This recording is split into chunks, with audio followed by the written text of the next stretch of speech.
네, 안녕하세요. 저는 넥스트랜스의 대표를 맡고 있는 홍상민이라고 합니다.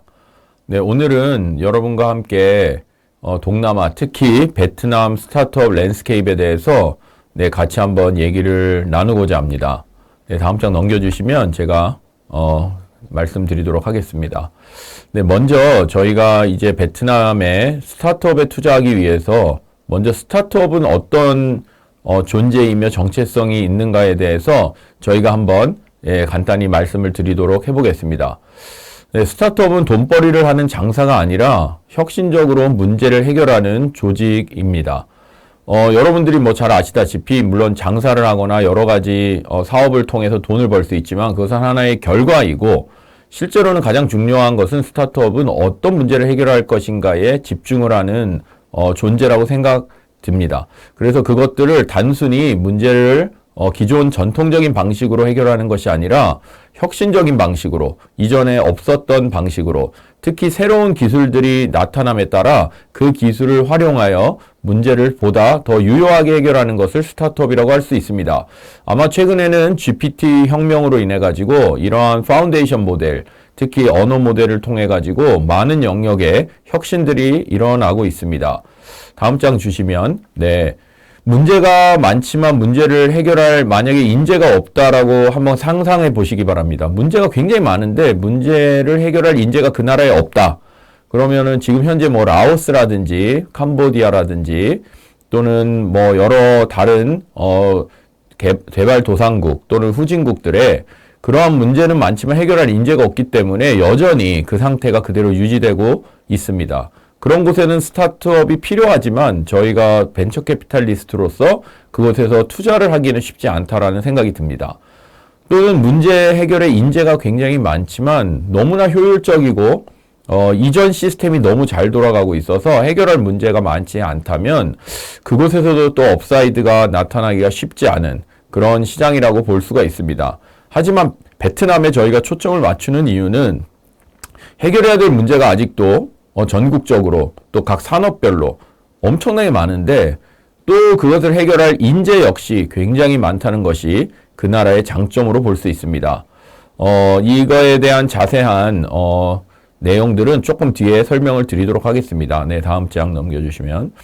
그래서 이러한 스타트업이 문제를 해결하는 데는 세 가지 접근법이 필요합니다. 첫 번째는 단순하게 특정한 문제 하나를 해결하는 그런 데서 그치는 것이 아니라 사회 구조적인, 산업 구조적인 또는 시장 구조적인 또 고객의 삶의 구조적인 변화를 일으키도록 만들어야 한다는 것입니다. 특히 애플이 아이폰을 출시한 이후로 거의 모든 산업과 거의 모든 시장의 참여자들의 행동이 다 바뀌었습니다. 사회의 구조적인 영향이 미쳐진 것입니다. 그렇게 해야 투자자로서 투자를 한 이후에 거대한 수익을 저희가 노릴 수 있습니다. 두 번째는 단순히 그것이 이전에 변화를 추구했던 것에 마지널한 그러한 변화가 아니라 완전히 다른 형태의 변화를 추구해야 된다고 생각합니다. 예를 들어서 사람을 만나고 연결하는 문제에 관해서 이전까지는 한 번도 경험해보지 못한 페이스북 같은 그러한 경우 또는 저희가 방송을 한다고 한다면 제작사에 가서 아주 고가로 제작을 컨텐츠를 하고 방송국에서 특정한 시간에 송출을 하는 그러한 형태를 했지만 유튜브는 그러한 형태가 아니라 누구나 방송을 할 수 있는 Broadcast Yourself라는 모토를 가지고 시장을 파괴하고 결국은 하나의 거대한 글로벌 방송국이 된 것처럼 완전히 different approach를 해야 됩니다. 뭐 여러분들이 테슬라를 잘 아시다시피 테슬라가 나오기 전까지는 배터리의 변화와 배터리의 성장에 의존하여 누구도 감히 전기 자동차를 만드는 것을 굉장히 힘들어했습니다. 하지만 혁신적인 배터리 구조화 기술로 인해서 테슬라가 세상을 바꾸고 현재로서는 천조가 되고 일론 머스크는 세상에서 가장 큰 부를 장악하는 그러한 모습을 보여줬습니다. 그것이 하나의 different approach의 예라고 볼 수가 있습니다. 그리고 우리는 항상 이전의 시장에 익숙하기 때문에 인더스트리를 특정한 방식으로 정의를 내립니다. 하지만 우리가 새로운 기술이 나오고 새로운 형태가 나온다면 우리가 산업을 새롭게 디파인 할 수가 있습니다. 카카오톡의 예를 본다면 카카오톡은 문자일까요? 음성통화일까요? 어떤 것일까요? 모든 사람들은 음성통화는 전화로 하고 문자로 메시지를 보낸다고 생각했지만 사실은 우리는 문자로 대화를 나누고 있습니다. 문자를 그렇게 연속적으로 대화를 나누면서 보낸 적은 아마 과거에 없었을 것입니다. 하지만 카카오톡이나 왓츠앱 같은 이러한 것들로 인해 가지고 우리는 음성을 대체할 수 있을 만큼의 평소에 익스피리언스들을 만들어내고 있습니다. 그래서 이를 통해 가서 수많은 사용자를 모집하고 각각의 서비스들을 플랫폼화 시켜서 제공함으로써 시장을 다시 리디파인한 사례를 저희가 볼 수가 있습니다. 다음 장 부탁드립니다. 네, 일단 뭐 이러한 것이 스타트업의 기본적인 정체성과 방향이라고 하면 저희는 어떤 기업에 투자를 하고 있을까요? 저희는 회사는 3개의 국가에 나눠져 있습니다. 저희의 메인 오피스는 서울에 있고 저희가 하노이에 저희의 오피스가 있습니다. 곧 저희가 호치민의 오피스를 오픈할 예정이고 미국에는 보스턴에 저희의 오피스가 있습니다. 저희가 보스턴에 오피스를 둔 이유는 보스턴이 현재 바이오 허브로서 굉장히 많은 제약사들이 그 작은 보스턴이라는 지역에 다 모여 있습니다. 그리고 또 거기에는 하버드와 또 MIT 그리고 터프트 굉장히 유명한 대학들이 있고 특히 바이오는 최근에 데이터 기반의 여러 가지 접근성이 필요하기 때문에 MIT나 하버드의 인재들을 구하기 위해서 수많은 회사들이 일로 몰려오고 있습니다. 또한 구글 벤처스의 바이오 투자 부서는 보스턴에 위치되어 있습니다. 그리고 저희가 하노이, 호치민 이러한 베트남에 있는 많은 기업들에 투자를 했고 아마 개수로는 저희가 전 세계에서 가장 많은 숫자를 투자한 걸로 현재로서는 알려져 있습니다. 어떤 기업들이 투자되었고 저희가 왜 투자했는지는 뒷부분에 가서 다시 설명을 드리도록 하겠습니다. 네, 다음 장. 네, 그래서 저희가 2014년부터 본격적으로 베트남에 진입을 해서 현재는 약 9년 차 베트남에 투자를 하고 있습니다. 제가 처음에 베트남에 가게 된 동기는 한동대학교에서 베트남 백화대학이라는 호치민 공대와 연합 프로그램이 있어서 제가 거기에 강사로 참여를 하여 호치민으로 갔습니다. 그때 이제 베트남에 있는 수많은 학생들이 얼마나 공부를 열심히 하는지 또한 그 눈빛이 얼마나 초롱초롱하고 변화에 대한 열망이 있는지 제가 느낄 수가 있었습니다. 대한민국 7, 80년대 부모님들이 땅을 팔아서 자식들을 좋은 교육을 시키기 위해 서울로 보냈던 것 같이 각 지역에서 그러한 부모님의 희생을 통해 학생들이 가장 좋은 대학으로 진학한 그러한 모습을 연상케 했습니다. 제가 갔었던 호치민 공대 백화대학이라는 곳은 베트남에서 MIT라고 불릴 만큼 좋은 대학이라고 합니다. 현재는 제가 가르쳤던 학생들이 전 세계에 국비장학생으로 나가서 공부를 하고 박사를 하고 유수의 기업들 에릭슨이라든지 마이크로소프트, 구글 이런 곳에 취업을 해서 열심히 활동을 하고 있습니다. 그래서 저희가 처음에는 베트남 시장을 잘 몰랐기 때문에 큰 금액을 투자하기가 굉장히 위험했습니다. 그래서 그 당시에는 또 시장이 굉장히 작았고 적은 금액만으로도 창업이 충분히 가능했던 시기였습니다. 그리고 우리나라랑 물가 수준이 한 10배 정도 차이가 났고 지금은 한 4, 5배 정도 차이가 나는 상황이었습니다. 그래서 그때 10만 불 정도를 받으면 지금의 한 50만 불에서 100만 불 사이에 가치가 있었기 때문에 충분히 사업을 영위할 만한 수준이었습니다. 그러나 지금은 그러한 수준들이 상당히 물가가 올라가고 또 인건비가 비싸지고 또 투자하는 스케일이 달라졌기 때문에 지금은 한국에 못지않은 금액의 투자를 받아야 사업을 스타트업을 본격적으로 할 수 있다라는 변화가 있었습니다. 그래서 저희가 시드와 프리-시리즈 A에 투자를 하다가 지금은 저희가 시리즈 A에서 B까지 커버할 수 있는 규모 있는 펀드를 금년에 만들어서 본격적으로 지원을 할 예정입니다. 그리고 시리즈 C쯤 되면 굉장히 검증된 회사가 영역별로 한두 개밖에 없습니다. 그래서 전 세계 투자자들이 다 그 업체를 투자하기 위해서 들어옵니다. 노스타라는 인도네시아의 PE 성격의 투자 회사와 소프트뱅크 비전 펀드, 그리고 VIG, 벌프스, 그리고 대한민국의 SK, 또 벌텍스 같은 회사들이 이러한 시리즈 C 영역에 큰 투자를 하러 들어오고 있습니다. 네, 다음 장. 그래서 저희는 3국의 여러 가지 포트폴리오를 현재 구축을 하고 있고요. 그리고 VC, 저희가 투자한 금액만으로 회사가 운영 유지가 될 수가 없기 때문에 반드시 후속 투자들이 필요합니다.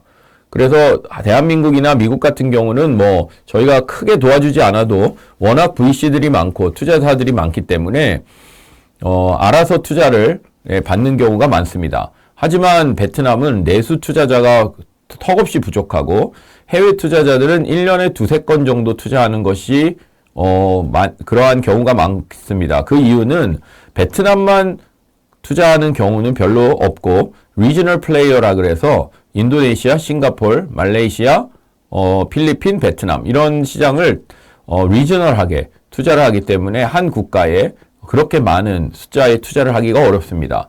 그러다 보니 후속 투자를 받지 못하면 회사가 성장하는 데 한계가 있기 때문에 저희가 한국에 있는 많은 파트너들 뿐만 아니라 글로벌 파트너, 특히 뭐 여러분들이 잘 아시는 세코이아 캐피탈 같은 경우는 베트남에도 열심히 투자를 하여 저희가 함께 공동으로 포트폴리오를 투자하고 함께 많은 정보를 교환하고 있다고 보시면 될 것 같습니다.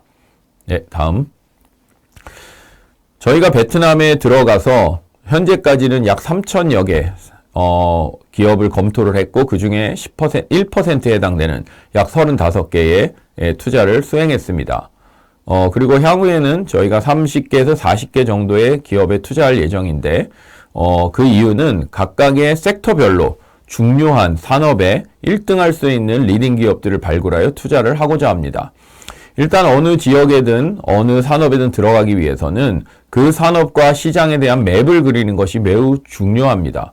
왜냐하면 그 랜드스케이프가 어떻게 생겼는지를 알지 못한 채로 특정한 기업을 만나게 되는 경우 그 기업이 그 산업을 잘 리드할 수 있는지에 대한 아이디어를 얻기가 쉽지가 않기 때문입니다. 그래서 예를 들어 이커머스 시장에 들어갈 때 그 나라의 리테일 시장부터 고객의 어떠한 특성까지 각각의 어떠한 구성으로 되어 있는지 전체적인 맵을 그린 상태에서 그 맵상에 비어있는 부분 또는 그 새로운 형태로 발전되고 있는 부분들을 집중 연구하고 그것들을 채울 수 있는 기업들을 찾아서 저희가 투자를 해주면서 같이 그 시장을 변화시켜 나가는 것이 필요합니다.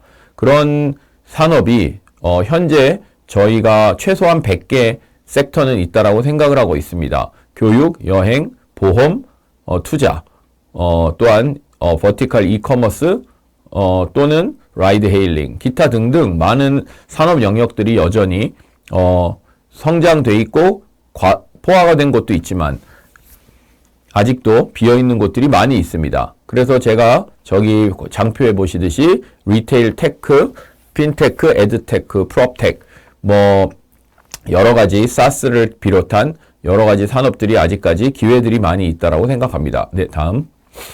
베트남에 저희가 투자했던 업체들에 대한 모양들을 보시면 저희가 투자한 이후에 팔로운 인베스트먼트들을 많이 받았습니다. 그리고 심지어 저희가 투자한 이후에 M&A가 돼서 저희가 엑시트한 경우도 있습니다. 세 번째 T자라고 보이는 저 바이메드라는 회사는 최근에 베트남에서 5천만 불을 더 받아서 현재는 5,800만 불, 약 한 700억 정도의 투자를 받아 이 약국 B2B, 약국 체인에 대한 시스템, 또 배송 이러한 것들의 변화를 가져다 주고 있습니다. 대한민국의 지오형과 유사한 형태의 사업을 하고 있다라고 보시면 될 것 같습니다. 그리고 여기에 장표에는 나오지 않지만 저희가 탑CB라는 HR 회사에 투자를 했는데 이번에 저희가 엑시트를 하게 되었습니다.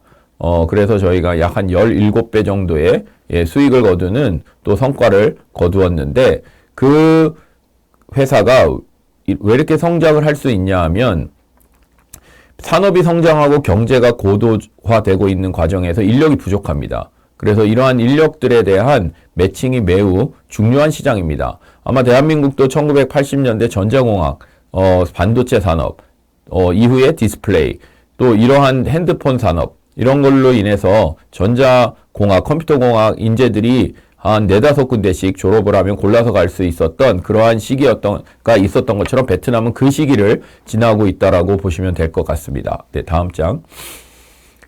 일단 베트남에 대해서 디테일하게 보시기 전에 제가 일단은 먼저 동남아 시장 전반에 걸친 리뷰를 빠르게 한번 해드리고 지나가도록 하겠습니다.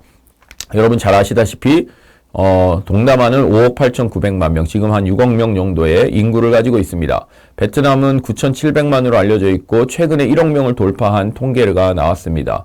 태국은 7천만, 필리핀은 1억 1천만 등등, 인도네시아는 2억 7천만 명 정도의 인구를 가지고 있습니다.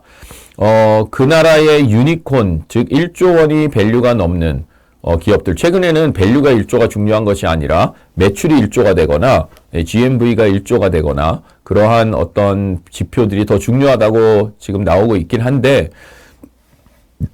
기업 가치가 1조 원이 된다는 것은 쉬운 문제가 아닙니다. 특히 스타트업 아주 초기에서 성장하여 1조 원을 달성한다는 것은 아주 의미 있는 일입니다. 그러면 1조 원의 규모의 밸류를 달성할 수 있다는 것은 그 나라의 그 시장이 충분히 큰 시장이 형성되고 있다라는 반증이라고 볼 수가 있습니다. 그래서 유니콘이 하나도 없는 나라는 사실은 투자자가 투자하기에 굉장히 아직까지 얼리 단계라고 보시면 될 것 같습니다. 베트남은 현재 알려진 유니콘은 4개로 돼 있고, 재작년 한 3년 전까지만 해도 유니콘은 단 하나밖에 없었습니다. 그래서 많은 투자자들이 이 시장에 투자하는 것이 과연 맞을 것인가? 투자를 하면 그래도 1등하고 그 국가에서 1등하는 회사가 1조 원은 돼야 되는데 1,000억이 됐다는 회사가 가장 큰 거다. 그러면은 아무리 투자를 해봐야 몇백억 수준에서 엑시트할 수밖에 없는 그런 상황이 되기 때문에 큰 투자를 할 수가 없습니다. 그런데 지금 현재로는 2조, 3조가 되는 회사들이 나타나서 베트남에서는 4개의 유니콘, 그리고 이제 곧 유니콘으로 성장할 수 있는 스니콘, 이런 기업들이 굉장히 많이 줄 서 있다라고 보시면 될 것 같습니다. 다음 장. 현재 동남아 시장의 인터넷 사용자는 여기 보시다시피 2021년에 4억 4천만 명이고, 2001년에 4천만 명씩 증가하고 있습니다. 저희는 인터넷을 사용하는 것이 매우 익숙해 있지만 동남아는 여러 가지 지역적, 환경적 다양한 이유로 사실은 인터넷을 사용하지 못하는 인구가 많이 있었는데, 인프라가 좋아져서 현재는 4억 4천만 명이 훨씬 넘는 인구가 인터넷을 사용하고 있다고 보시면 될 것 같습니다. 다음.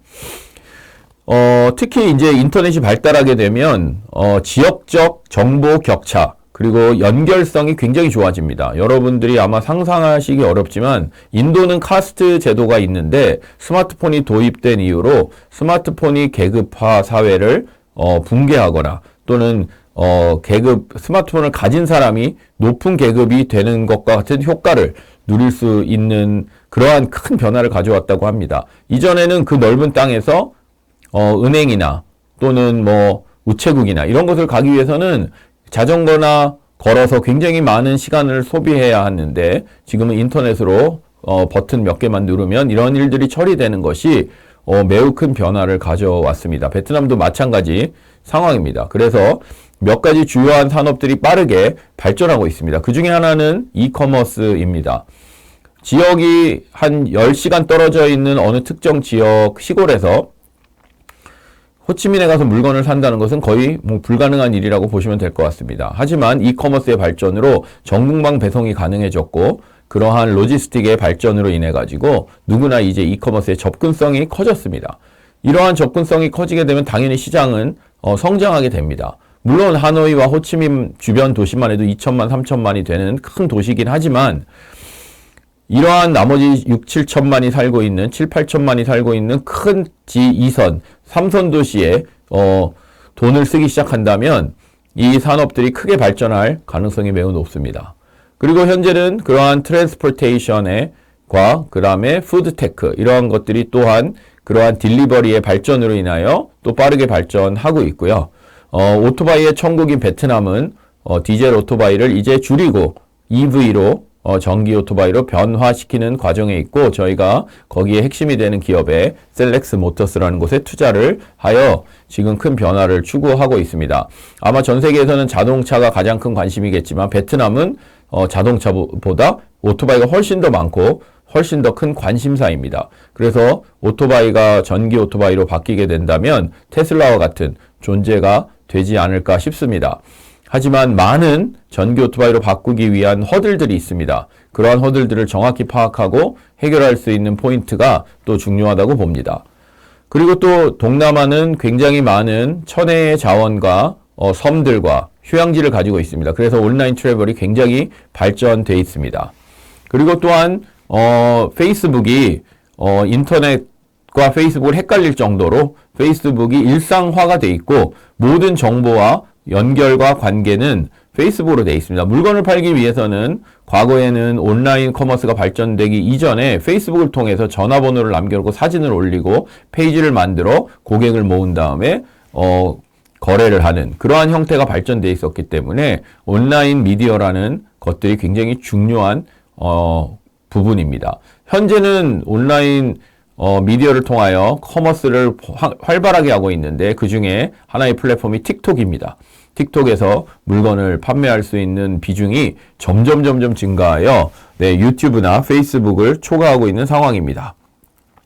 그리고 또한 파이낸셜 서비스는 아직까지 매우 초기 시장으로 볼륨 비즈니스입니다. 1.5% 2% 정도의 수수료를 받아야 되기 때문에 거래량이 어마어마해야만 충분한 매출을 올릴 수가 있는 영역입니다. 그렇기 때문에 이러한 파이낸셜 서비스에는 페이먼트, 레미턴스, 송금, 그리고 대출, 보험, 투자 이런 것들이 있는데 아직까지는 이러한 거래량이 충분하지가 않기 때문에 초기 시장으로 생각됩니다. 하지만 점점 경제가 발전하고 성장을 할수록 이러한 시장도 주요한 시장으로 부각될 걸로 보입니다.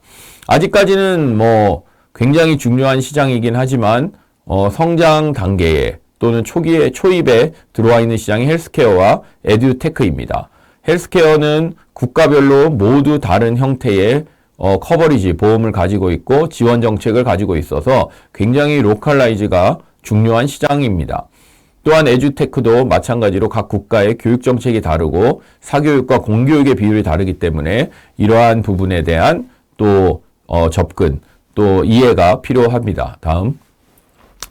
인터넷 경제라고 불린다는 것은 인터넷을 이용하여 어떠한 거래를 통해 경제를 만들어가느냐 이러한 개념입니다. 예를 들어 이커머스가 해당될 수도 있고 그리고 온라인으로 미용실을 예약하여 머리를 자른다. 또 결제를 그것으로 한다. 그러면 그것도 인터넷 경제로 포함될 수 있습니다. 타다나 카카오 모빌리티 같은 라이드 헤일링 서비스를 쓴다. 또는 야놀자나 마이리얼트릭 같은 온라인 트래블을 쓴다. 그래도 그 모든 것들이 다 인터넷 경제에 포함이 될 수 있을 것입니다. 명확한 정의는 없지만 인터넷 경제로 추정되는 그러한 규모를 구글과 테마섹이 조사를 해본 결과 2015년에 동남아 전체의 인터넷 경제는 불과 32조 밖에 되지 않습니다. 대한민국의 인터넷 경제는 여기에 30배에 달하는 약 1000조 정도 된다고 알려져 있습니다. 그러니까 대한민국은 거의 GDP가 2000조가 넘는데 그 중에 절반 정도가 인터넷과 연관된 거래를 이루고 있다고 보시면 되고 베트남 아직 동남아 전체가 2015년에 대한민국의 약 한 3% 정도를 차지하고 2019년에는 약 10% 정도까지 올라왔습니다. 아마 2025년에는 한 300조 정도의 인터넷 경제가 될 것으로 보입니다. 대한민국은 아마 온라인 쇼핑, 이커머스, 버티칼까지 다 포함한 그러한 거래가 약 300조 정도로 추정된다고 알려져 있습니다. 다음. 네, 다음 장 부탁드립니다. 네. 그래서 지금 현재 그 동남아의 10명 중에 8명은 디지털 컨슈머로 경험이 있고 이 사람들은 지속적으로 디지털 경제에 참여할 그러한 의사가 있기 때문에 디지털 경제는 매우 빠르게 인터넷 경제를 형성할 것으로 보이고 있습니다. 다음. 그래서 지금 현재 GMV 기준으로 2021년에 동남아 전체의 경제는 약 한 170조로 보고 있는데 2025년까지 360조로 보이고 있고 다음 장에 보시면 다음 장에 2030년까지는 대한민국 전체 규모인 1000조 정도의 1 트릴리언 GMV를 달성할 것으로 보고 있습니다. 그런데 이제 이러한 것들을 달성하기 위해서는 여러 가지 선행 조건이 필요한데요. 데이터 레귤레이션, 인프라스트럭처, 그리고 어떠한 에퀴터블 디벨롭먼트, 이러한 여러 가지 요소들이 전제가 돼야 됩니다.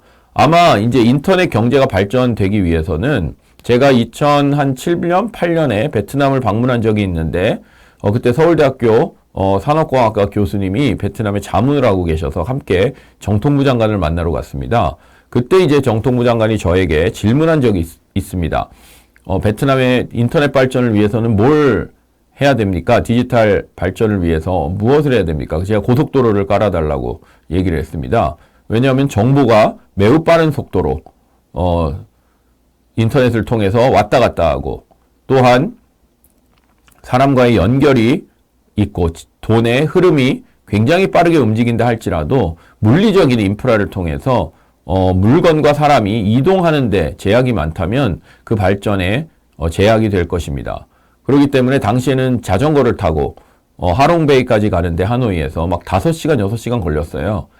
근데 얼마 후에 다시 가봤는데 오토바이가 다니더라고요. 여전히 그럼에도 불구하고 상당한 시간이 걸렸습니다. 지금은 하롱베이까지 고속도로가 뚫려 가는데 1시간 반에서 2시간에 도달할 수가 있습니다. 엄청난 시간을 절약해 줍니다. 이것은 단지 사람의 여행 이동뿐만 아니라 물류의 이동, 그리고 그들이 필요로 하는 많은 재화들이 어떻게 이동을 빠르게 할 수 있는지에 대한 중요한 그러한 인프라라고 볼 수 있습니다. 이러한 것들이 레디가 되면 그때부터 빠르게 성장할 수 있다고 저는 보고 있습니다. 지금 베트남은 딱 그러한 변곡점에 와 있다고 생각이 듭니다. 다음. 네, 그러한 관계로 인해서 인터넷 경제가 363조에 이르는데 그러한 영역 중에 가장 큰 영역은 당연히 이커머스일 거고요. 그 다음에는 교통과 F&B 그리고 온라인 여행 그리고 온라인 미디어가 차지할 것으로 보고 있습니다. 다음. 네. 그리고 다음 장 한번 다시 넘겨주시고 다음 장. 네. 그 다음. 네. 현재 이제 상당히 대한민국과 다른 영역 중에 하나가 결제 영역입니다. 왜냐하면 많은 사람들이 대한민국은 신용카드를 가지고 있습니다. 그리고 신용카드 사용률이 아마 거의 가장 높은 나라 중에 하나가 대한민국일 것입니다. 하지만 베트남은 아직까지 신용카드 사용률이 5%가 안 됩니다. 아마 다른 나라들도 싱가포르가 몇몇 개 나라를 말레이시아를 제외하고는 굉장히 적은 비율을 가지고 있을 것입니다. 그렇지만 현금을 가지고 거래를 하는 것은 매우 불편한 일입니다. 코로나로 인해서 더더군다나 이러한 현금 사용에 대한 감염 위험이 있어서 많은 기술의 노력으로 인해서 그러한 돈을 입금을 해놓고 마치 체크카드처럼 사용할 수 있는 이월렛 지갑이 등장했습니다. 사실 이월렛은 그냥 저희가 알고 있는 지갑 안에 있는 현금을 전자화했다고 보시면 될 것 같아요. 그냥 현금을 들고 다니는 것과 동일한데 인터페이스 자체가 디지털로 되어 있습니다. 이러한 것들이 이제 2017년부터 꾸준히 성장을 해와서 그 이월렛의 사용 비율이 베트남 마지막 보시면 10배 정도가 성장돼 있습니다. 말레이시아는 16배, 그리고 필리핀도 12배 이런 식으로 성장이 되고 있습니다. 다음. 그러한 어떤 결제 영역을 외에 현재 가장 발전하고 있는 영역 중에 하나는 교육과 또 그로서리 그리고 대출 이러한 영역들이 해외 자본이 투입되면서 이러한 산업에 있는 스타트업들의 투자가 들어가서 상당한 속도로 발전하고 있다고 보시면 될 것 같습니다. 다음. 베트남의 2030년까지의 디지털 인터넷 경제의 규모를 보시면 220조 정도로 보입니다. 엄청나게 크게 약 11배가 성장하는 것으로 보입니다. 2021년에 비해 약 한 11배가 성장되는 것으로 보이는데 220조라 그러면 굉장히 큰 규모입니다.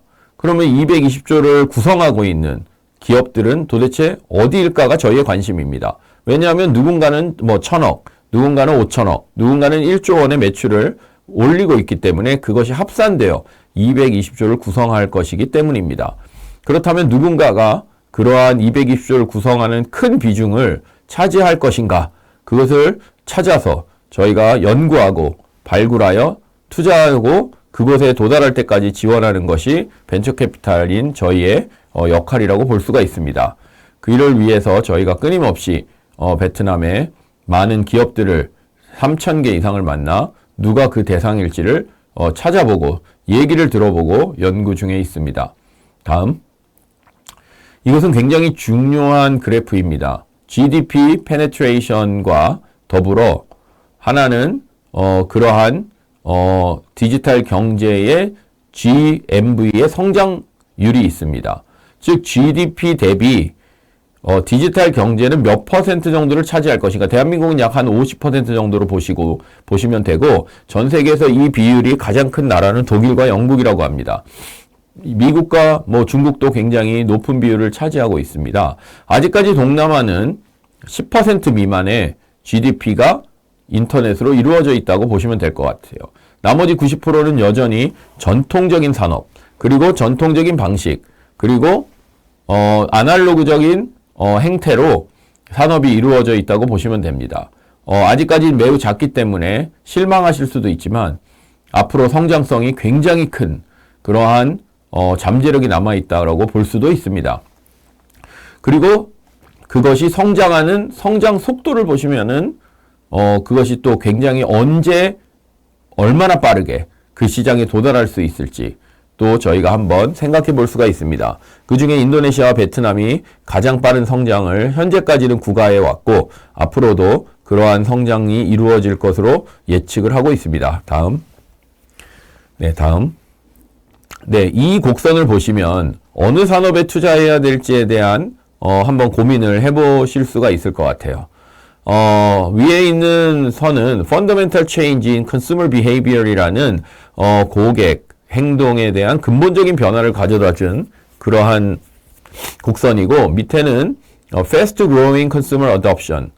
그래서 굉장히 고객들이 빠르게 성장을 하는 데 있어가지고 채택을 한 서비스라고 볼 수가 있습니다. OTA 서비스가 그것이고 이미 그늘은 인플렉션 포인트, 변곡점을 지나왔습니다. 그리고 온라인 미디어도 마찬가지로 변곡점을 지나왔습니다.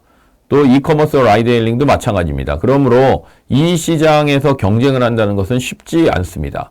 이미 변곡점을 지나 주도적인 매우 큰 기업들이 존재합니다. 이커머스는 티키, 저희가 투자한 티키와 그리고 싱가포르의 강자인 쇼피, 그리고 라자다, 알리바바의 자회사인 라자다, 그리고 소프트뱅크와 SBI가 투자한 샌도, 이러한 회사들이 있습니다. 그리고 상장하여 유니콘이 된 모바일 월드, 이러한 회사들이 이커머스에서 경쟁을 하고 있습니다. 새로운 형태의 이러한 호라이전탈한 영역을 전체를 커버하는 이커머스가 다시 나올까? 사실 그것은 아직까지 잘 모르겠습니다. 하지만 쉽지 않은 영역입니다. 왜냐하면 이들의 GMV가 대부분 1조 원에 도달하기 때문에 그러한 규모의 회사와 경쟁하는 것은 만만치 않은 일입니다. 라이드헤일링은 그랩이 압도적으로 장악을 하고 있고 고잭이 그 뒤를 이어 있습니다. 또한 B그룹이라는 또 회사가 등장하여 일부 경쟁을 하고 있지만 새로운 형태의 스타트업이 나와서 이 라이드헤일링 시장에 경쟁하는 것은 그다지 쉬운 일은 아니라는 생각이 듭니다. 그러면 여전히 이러한 도미넌트한 플레이어가 없는 그러한 영역들은 어디일까요? 아마도 현재는 인플렉션 포인트로 접근하고 있는 송금과 결제 영역 또는 대출, 투자, 보험 같은 핀테크 영역 그리고 에듀케이션이나 헬스케어 같은 영역들이 이러한 변곡점으로 도달되려고 열심히 산업 성장을 하고 있습니다. 그렇기 때문에 그곳에서 기회를 찾아보고 필요한 기업들을 선제적으로 투자하여 인플렉션 포인트를 넘으면 밸류가 급격하게 증가하고 아까 이전에 말씀드렸듯이 거대한 PE 투자자들이 프라이빗 에쿼티들이 이 영역에 이미 성장하고 검증된 모델에 대규모 투자를 하기 때문에 밸류에이션 성장이 매우 급속하게 이루어질 수 있다고 보시면 될 것 같습니다. 다음. 이제 본격적으로 베트남에 대해서 좀 설명을 드리도록 하겠습니다. 아마 뭐 베트남은 최근에는 많이 다녀오신 분들이 많아서 뭐 아주 자세한 설명은 스킵하도록 하겠습니다. 하노이는 북쪽에 수도로 되어 있습니다. 여기에 통신회사들, 금융회사들, 학교, 정부 관련 기관들 굉장히 많은 것들이 북쪽에 수도에 몰려 있습니다. 하노이는 중국과 접경을 이루고 있기 때문에 약 1000년 정도의 분쟁과 괴롭힘에 시달렸습니다. 그렇기 때문에 참 중국이라는 나라는 묘하고 같이 하기도 힘들고 멀리 하기도 힘든 그러한 나라가 되었습니다. 그렇지만 감정적으로 한국이 일본과 감정이 있듯이 그러한 감정들이 더 심하게 존재하고 있습니다. 그래서 이 중국 투자자가 희한하게도 이 고성장하는 국가에 투자하기가 매우 어려운 상황입니다. 그것이 어쩌면 대한민국의 기회일지도 모르겠습니다. 만약에 중국에 있는 거대 자본들이 들어온다면 경쟁하기가 쉽지 않았을지도 모르겠습니다.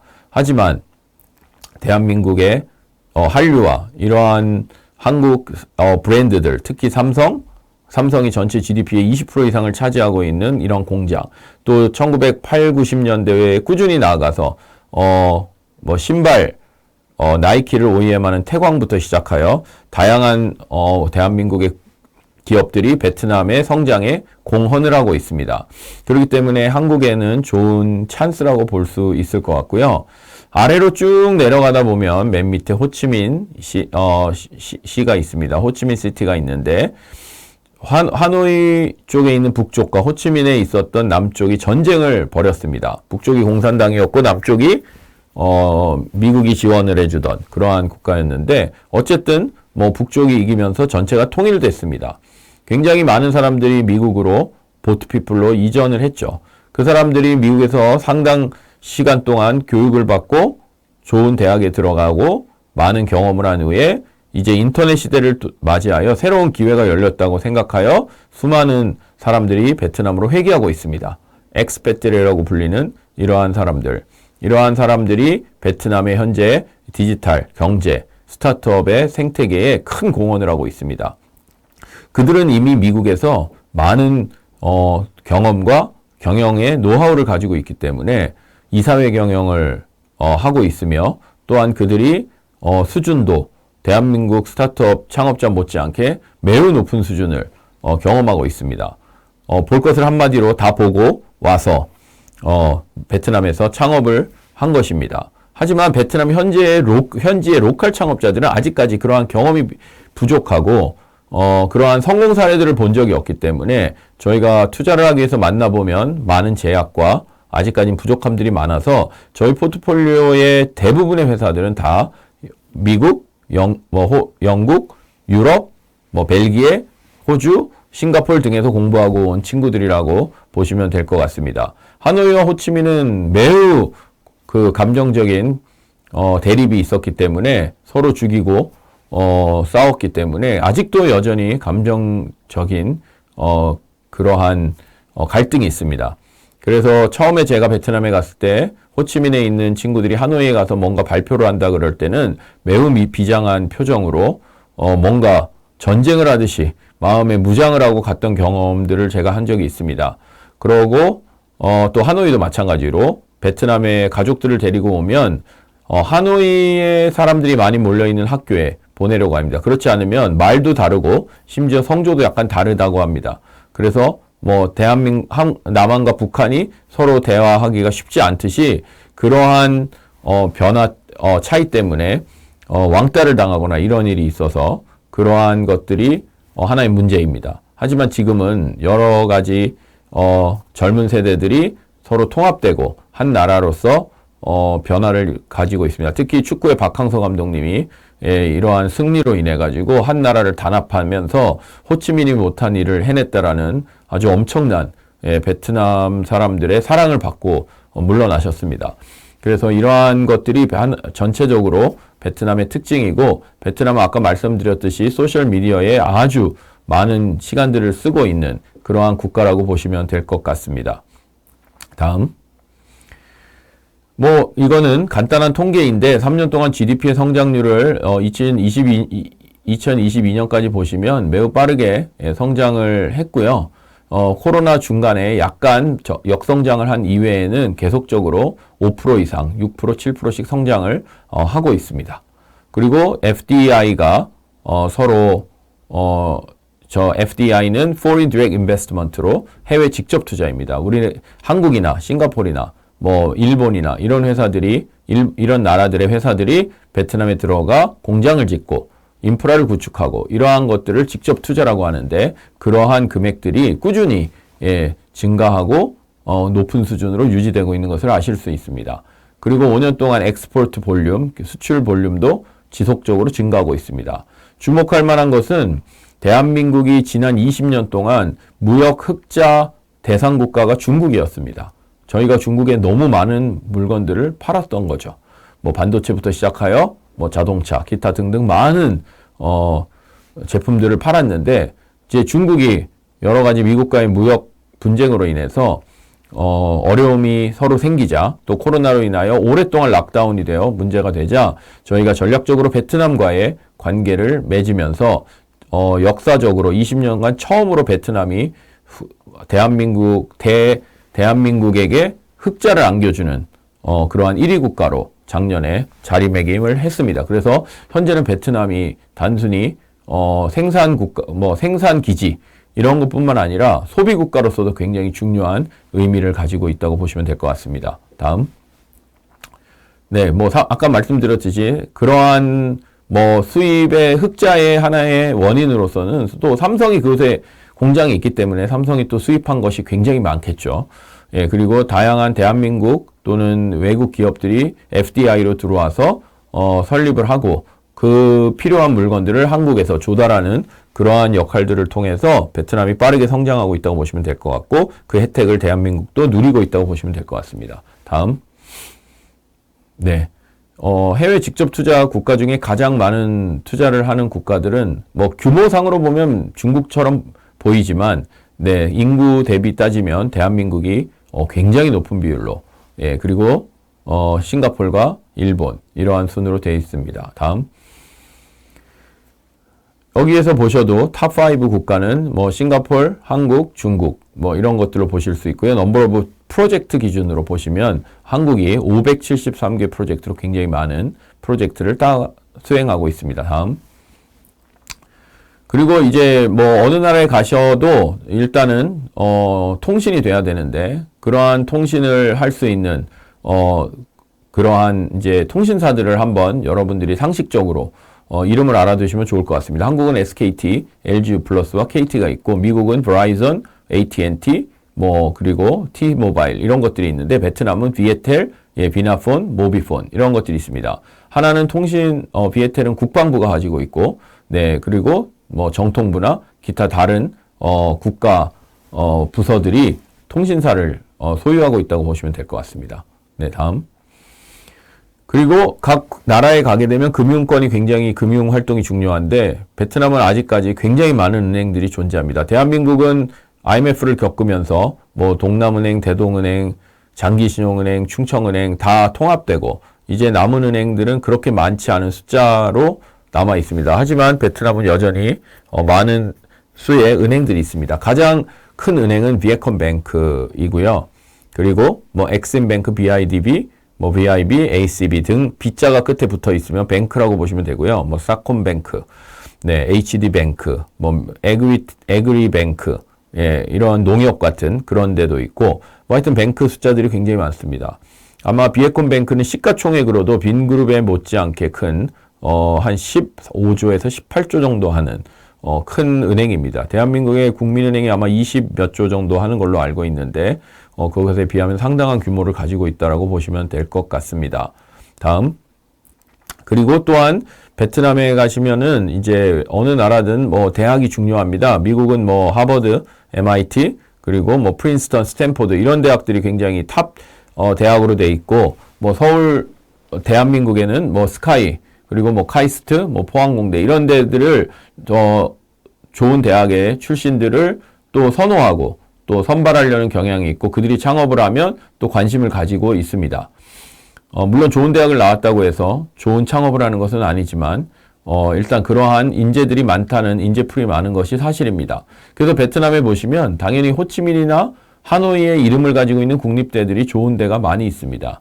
하지만 저희가 집중해서 창업과 관련해서 볼 수 있는 것은 두 번째 나와 있는 호치민 테크놀로지 공대라고 아까 말씀드린 백화대학이라고 볼 수가 있고 그 밑에 NEU라는 대학이 있습니다. 이전 총리가 나온 대학으로 국민경제대학 굉장히 좋은 대학입니다. 그리고 Foreign Trade University FTU라고 불리는 대학이 있는데 베트남의 하버드라고 불려진다고 합니다. 그래서 제가 정말인가 저희 직원들이 여기에 수석 졸업생이고 또 여기서 공부를 했던 친구들이라 제가 싱가포르에 TPG라는 굉장히 유명한 사모펀드가 있어서 거기 베트남 친구가 영국에서 공부하고 왔길래 물어봤습니다. FTU의 위상에 대해서. 그랬더니 맞다고 하더라고요. 그런 걸 보면 네 아마도 굉장히 좋은 학교임에는 틀림이 없는 것 같습니다. 아마 고등학교에서 대학교 진학할 때 FTU를 간다고 한다 그러면 매우 높은 성적을 가진 좋은 학생이라고 볼 수가 있습니다. 다음. 네. 베트남의 이제 스타트업 에코시스템을 보시면, 저 투자, VC 투자에 대한 성장을 보실 수 있습니다. 아마 2021년에는 유동성의 증가로 인해가지고 전 세계가 다 증가가 됐는데, 베트남도 예외가 아니었습니다. 그래서 보통은 연간 1조 원의 투자를 받기가 조금 어려웠던 국가였는데, 대한민국은 평균 연간 4조 원 정도의 VC 투자가 들어갑니다. 그런데 저 2021년에 유동성 증가로 대한민국은 약 7조 원의 투자가 산업 전반에 뿌려졌습니다. 베트남은 이때 1.7조 정도의 투자를 받았는데요. 아까 말씀드린 대로 물가 수준을 4-5배라고 한다면 7조 정도의 대한민국 규모와 유사한 수준의 투자가 들어간 것으로 파악이 됩니다. 그리고 저기에 투자할 수 있는 로컬 투자자와 해외 투자자로 나누어져 있는데 해외 투자자 중에 가장 활발하게 투자하는 투자자는 저희와 또 비넥스트 같은 투자자, 또 벤츄라 같은 투자자들이 일부 있고 네, 로컬 투자자로는 네, ABB, 두벤처스, 터치스톤 이러한 회사들이 베트남인으로서 해외에서 공부하고 온 친구들이 벤처 캐피탈을 만들어 투자를 하고 있는 곳이라고 보시면 될 것 같습니다. 다음. 그래서 방금 말씀드린 것처럼 2021년에는 실제적으로 통계는 1.38 정도, 그러니까 약 한 2조 정도 투자를 받은 거죠. 그 정도로 투자가 됐고 딜의 개수들도 약 한 100여 개의 기업이 펀딩을 받은 것으로 알려져 있습니다. 그리고 에버리지 티켓 사이즈가 시리즈별로 굉장히 올라간 이유는 2021년은 당연히 여러분도 아시다시피 밸류에이션이 엄청나게 올라가 있었기 때문에 거기에 맞는 투자 금액이 집행이 돼서 매우 높은 티켓 사이즈를 본다고 보시면 될 것 같습니다. 다음. 네, 다음. 네, 그래서 각 베트남의 영역별로 주요한 섹터들의 플레이어들을 좀 보면, 리테일 쪽의 이커머스를 보시면 아까 말씀드린 샌도, 티키가 로컬 기업입니다.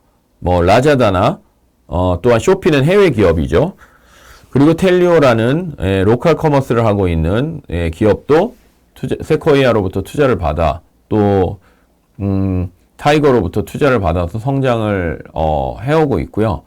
또 그다음에 핀테크 영역에서는 유니콘이 두 곳이 있습니다. 하나는 이월렛으로 가장 유명한 모모페이라는 곳이 있고요. 그리고 소프트뱅크 비전 펀드와 GIC로부터 투자를 3천억을 유치하여 성장하고 있는 BM페이라는 그러한 플랫폼이 있습니다. 또한 언디맨드로서는 여러분들이 잘 아시는 쇼피푸드라는 그러한 배달의 민족과 같은 플랫폼을 만든 회사가 있고 또 로지라는 회사도 존재합니다. 네, 로지스틱은 우리나라로 말하면 대한통운 같은 CJ 대한통운 같은 커머스를 하고 있습니다. 로지스틱 배송을 하고 있습니다. 그러한 것 중에 그래도 가장 큰 회사 중에 하나가 S커머스라는 회사라고 보시면 되고요. 프롭텍은 베트남이 고속 발전과 더불어 아파트와 또한 부동산 가격들이 굉장히 올라가면서 그러한 거래들을 할 수 있는 주된 회사들이 많이 나오고 있습니다. 그런데 아쉽게도 저 프롭제라는 회사가 한때 투자를 많이 받았는데 부도가 났고요. 밭동산이라는 회사는 우리나라로 말하면 네이버 부동산 같은 그러한 물건들을 이렇게 포스팅해주는 그러한 곳입니다. 저러한 물건을 포스팅해주는 서비스들은 굉장히 많이 있습니다. 그리고 현재는 그러한 정보 사이트 이외에 물건을 거래할 수 있는 플랫폼들, 그리고 물건을 거래할 뿐만 아니라 거래를 효율화시켜주는 플랫폼들, 또한 감정평가를 해주는 데이터 기반의 감정평가 서비스들, 이러한 다양한 서비스들이 프롭텍 쪽에 나타나고 있습니다. 다음. 네.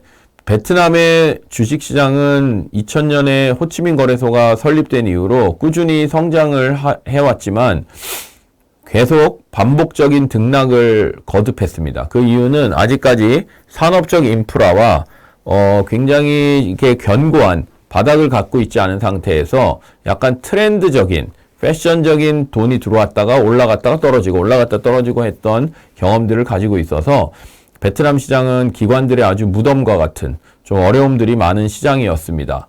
그런데 지금은 이제는 인프라가 많이 갖추어져 있고 과거에 이제 상장했던 많은 회사들이 맥주 회사 또는 소스 회사 또는 석유화학 회사, 은행 이러한 것들이 많이 있는데 지금은 그러한 회사들보다는 테크 회사들을 상장하려는 움직임들이 있습니다. 그러나 테크 회사들은 아직까지 그러한 좀 어려움들이 많이 있습니다. 왜냐하면 아직까지 흑자가 나지 않고 적자가 나는 상황에서 상장하는 규제와 제도상의 그러한 지원들을 받고 있지 못하기 때문입니다. 그래서 나스닥이나 다른 시장들을 노리고 있지만 베트남 내에서는 이러한 법을 개정하려는 그러한 노력들을 하고 또한 저희와 함께 저희에게 자문을 또 많이 구해서 저희가 베트남 정부에 또한 이러한 투자에 대한 여러 가지 제도의 변화, 이러한 것들에 대해서 논의를 많이 하고 있는 상황입니다. 다음. 네, 이것은 베트남 시장 내에서 규모 있는 상장 기업들, 순위들을 조금 저희가 뽑아봤는데, 그리고 또 전체 시장의 상장 기업의 규모가 얼마나 될까? 대한민국은 아마 GDP랑 비슷한 한 2,000조 정도의 코스피 시장의 규모, 코스닥과 합치면 아마 그 정도 되지 않을까 싶습니다. 그런데 베트남은 아직까지 한 200조 정도, 10분의 1 정도 됩니다. 그러니까 경제 규모도 마찬가지고 경제 규모를 반영하고 있는 거래소 시장의 규모가 아직은 턱없이 작은 시장입니다. 거래되어 있는 상장 주식 수도 대한민국에서는 1,000개가 넘게 2,000~3,000개가 되어 있습니다. 그런데 이곳에는 아직까지 700여 개의 기업만 상장되어 있습니다. 다음. 그러한 상장되어 있는 기업 중에 가장 큰 기업은 빈그룹이라고 할 수 있습니다. 여러분들 아마 다 들어보셨을 것 같아요. 빈그룹은 여러 가지 사업을 복합적으로 하는 현대, SK, 삼성을 합쳐놓은 그러한 복합 사업을 하고 있는 기업이라고 볼 수가 있고요. 다음. 이러한 빈펄 리조트와 스파를 보유하고 있어서 하나 리조트 같은 이러한 리조트 사업을 하고 있고요. 다음. 네, 저러한 랜드스케이프를 보시면 아파트들이 보입니다. 저 아파트들은 통상 49층 정도 되는 높이의 아파트고 그 옆에 보시는 빈컴센터라고 오른쪽에 보시는 그 쇼핑몰이 아파트 안에 있는 거대 백화점입니다. 그리고 랜드마크 81이라는 그러니까 한마디로 말하면 우리나라에서 일종의 레미안 같은 거죠. 자이 아파트 같은 브랜드를 가지고 있는데 랜드마크라는 브랜드를 가지고 거기에 랜드마크 81이라는 81층짜리 호텔과 주상복합 그러한 것들이 저 아파트 사이에 또한 있습니다. 그래서 저희가 에어비앤비로 예약을 하게 되면 네, 저 아파트에서 묵곤 하는데 네, 아직까지 이 외관 이러한 것들이 매우 좋긴 하지만 아직 내부의 인테리어나 이런 것을 보시면 정말 대한민국에서 하고 비교해 보면 아직까지 많은 수준의 차이가 난다는 것을 느낄 수 있고 또한 계속 외관 공사를 하고 있어서 한국에서는 그러한 공사들이 별로 없는데요.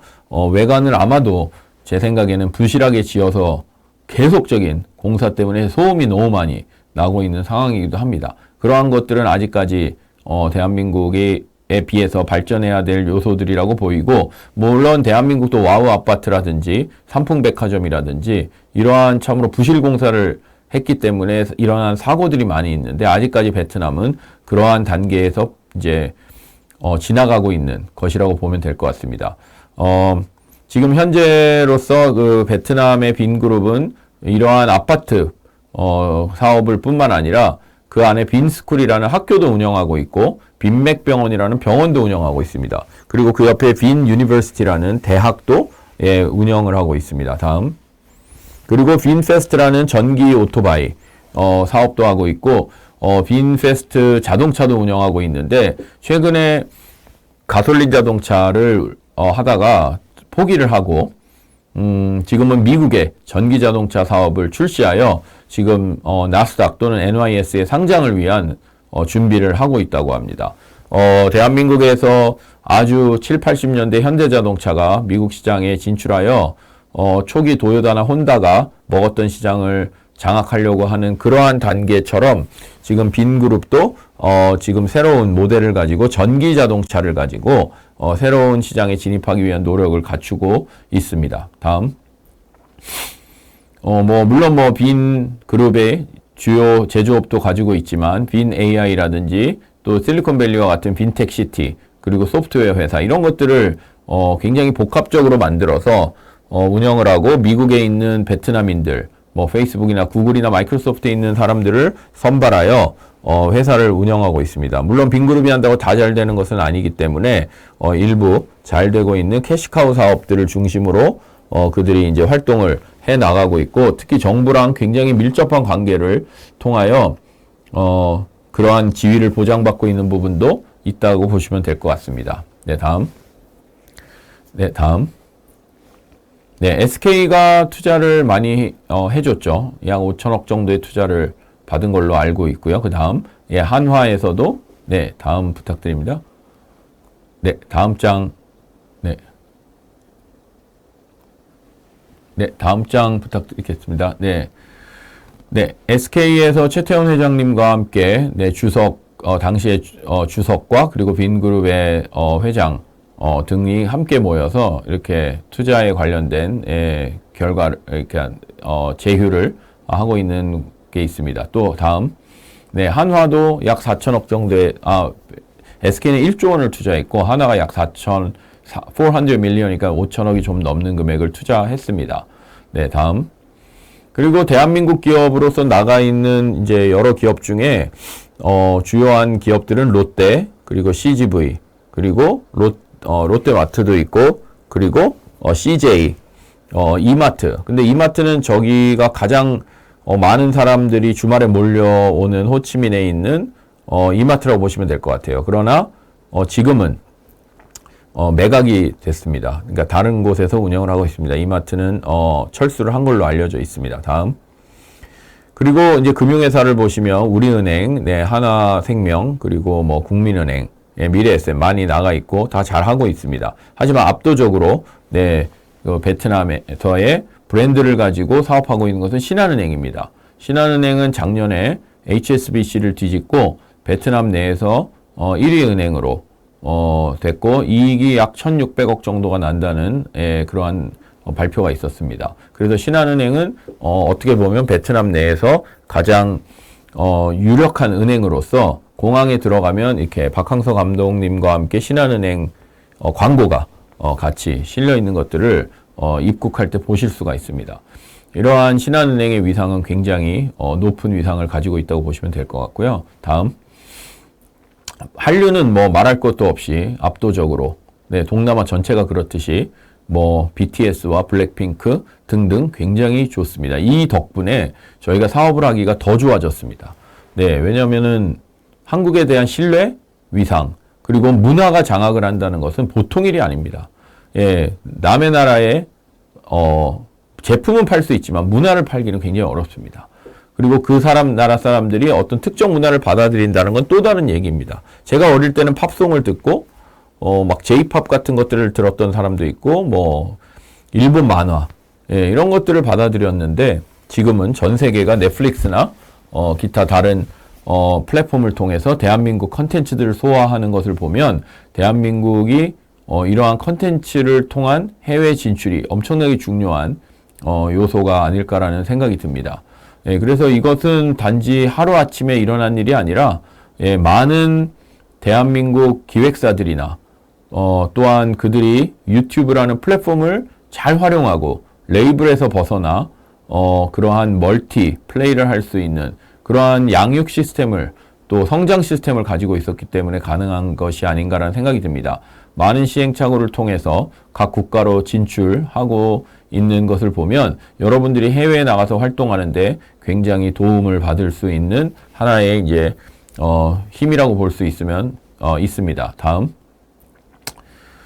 네, 베트남 내에서는 뭐 스타트업을 둘러싸고 있는 여러 가지 네트워크 서비스, 그리고 탤런트, 캐피탈, 뭐 이러한 서포트하는 시스템, 공유 오피스, 정부기관 또는 회계법인 등등 굉장히 많은 그러한 영역들이 존재하는데, 그러한 캐피탈 중에서는 저희가 주된 역할을 좀 하고 있다고 보시면 좋을 것 같습니다.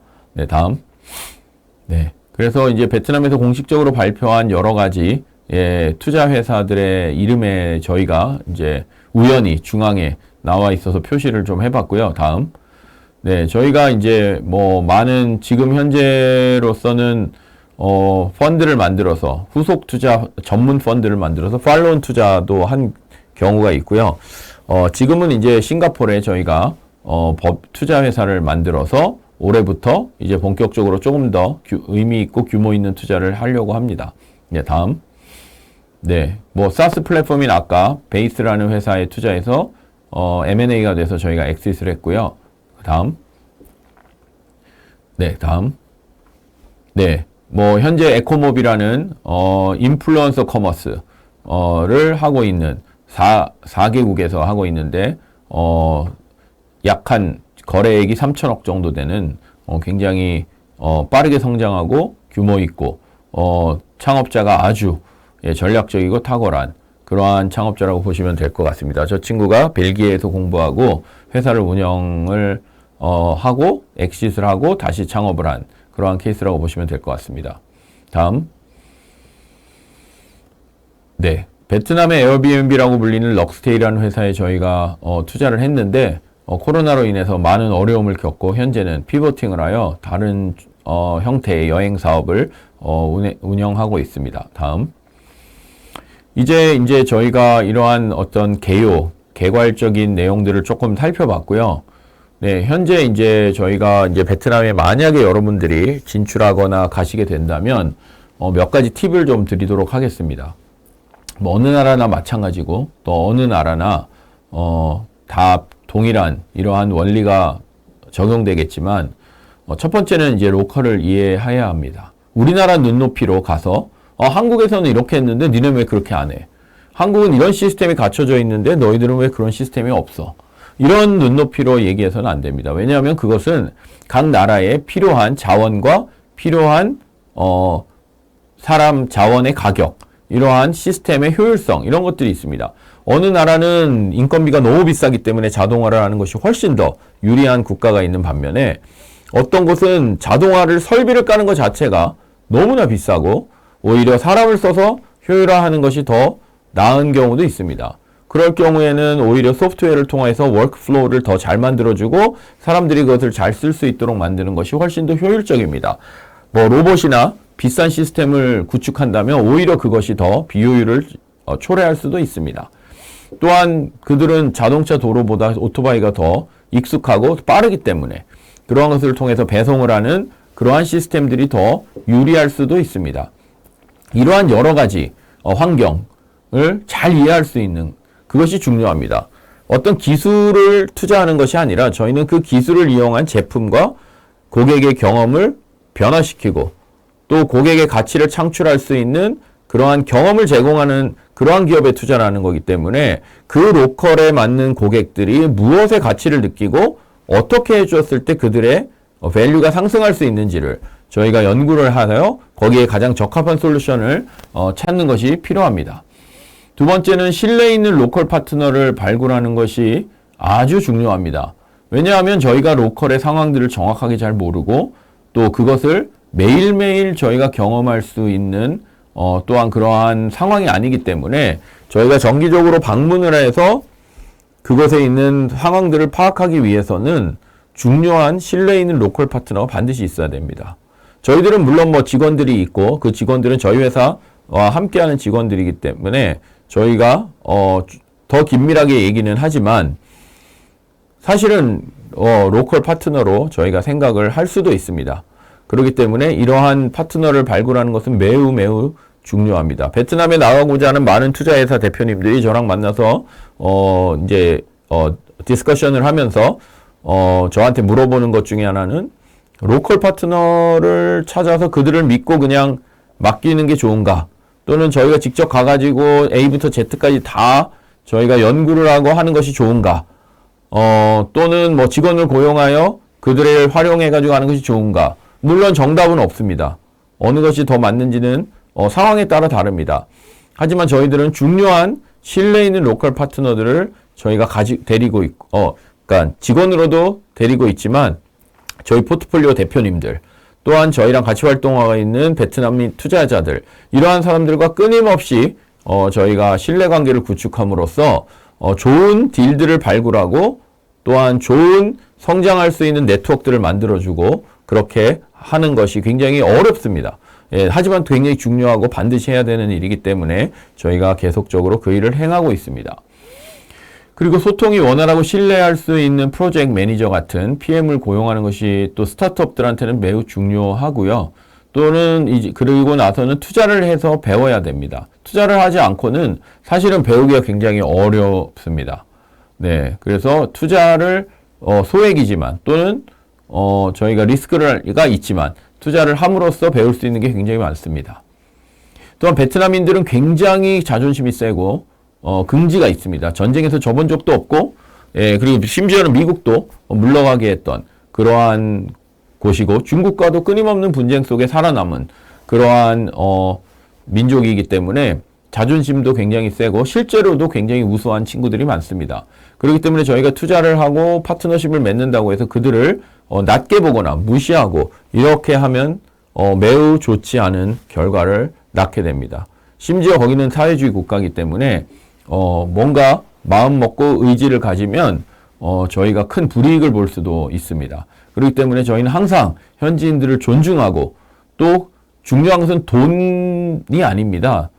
투자에 돈이 들어가는 것은 기본적으로 필요하지만 노하우와 경험을 공유하는 것이 중요하고 그들이 저희에게 진짜로 좀 원하는 것은 뭐냐 하면 한국의 선진화된 시스템, 우리가 시행착오를 통해서 빌드업 해놓은 좋은 그러한 어떤 익스피리언스들, 이런 것들을 경험을 공유해 줄 때 훨씬 더 큰 가치를 느낍니다.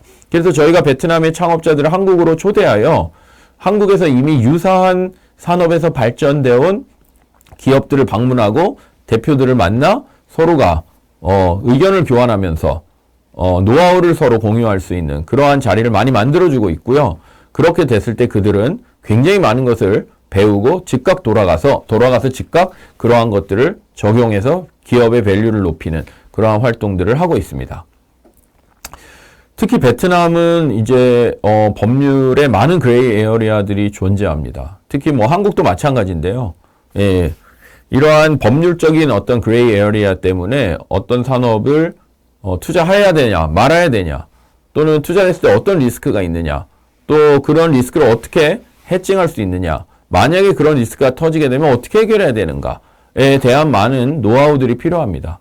그렇기 때문에 우리가 그러한 그레이 에어리아에서 이러한 모호한 문제들을 해결하기 위해서 전문가와 반드시 상의를 해야 합니다. 하지만 그러한 전문가들도 이러한 답을 주는 것은 굉장히 쉽지가 않습니다. 왜냐하면 그러한 법률적이라는 것은 회계나 이런 것처럼 명확하게 무엇인가가 있는 것이 아니기 때문에 변호사들도 100% 그것이 맞다, 틀리다, 네, 이런 것들을 명확하게 알려주기가 굉장히 어렵습니다. 그래서 이제 어떻게 보면 많은 영역에서 결과가 리스크를 쭉 알려주고 결정은 여러분들이 잘 해서 나중에 문제가 터지면 어떻게 좀 대처하는 게 좋겠습니다. 이런 결론들이 많이 납니다. 네. 물론 사업을 해야 되기 때문에 리스크가 아예 없이 갈 수는 없습니다. 그런 걸 다 따지면 사업 자체를 할 수가 없기 때문에 그러한 부분들을 전문가랑 잘 상의하는 것이 좋습니다. 그리고 정부와 공공기관과의 비즈니스는 굉장히 조심하셔야 됩니다. 왜냐하면 그들이 책임을 지지 않으려는 경향도 있고 또한 본인들이 어떠한 결론을 냈을 때 나중에 오게 되는 그러한 페널티나 이런 것들이 있기 때문에 두려워서 의사결정을 잘 회피하는 경우가 많아서 저희가 많은 리소스를 쏟아붓고도 결론이 나지 않아 어려움들을 겪는 경우가 많습니다. 그리고 이제 가격 민감도에 대해서 이해를 하셔야 되는데 아까도 제가 끊임없이 계속 물가와 수준에 대해서 말씀드린 거는 그곳에 있는 물가 수준이나 이런 것들에 대해서 인식을 좀 어느 정도 가진 상태에서 시장을 바라봐야 됩니다. 예를 들어서 저희가 옷은 얼마쯤 돼야 그들이 어포더블하게 살 수 있는가, 또는 화장품은 어떤가, 또는 교육에 대한 컨텐츠는 어떤가, 그리고 또한 뭐 오토바이는 얼마쯤 돼야 살 수 있는가, 또한 이 정도 월급을 주는 것은 높은 금액인가 낮은 금액인가, 뭐 이런 것들을 생각해 볼 수 있습니다. 그들이 받을 수 있는 뭐 그냥 평균 급여 수준은 4, 50만 원 정도라고 알려져 있고요. 뭐 노동자들은 그것보다 더 낮은 금액을 받을 수 있습니다. 한국에서는 상상하기 어려운 금액이죠.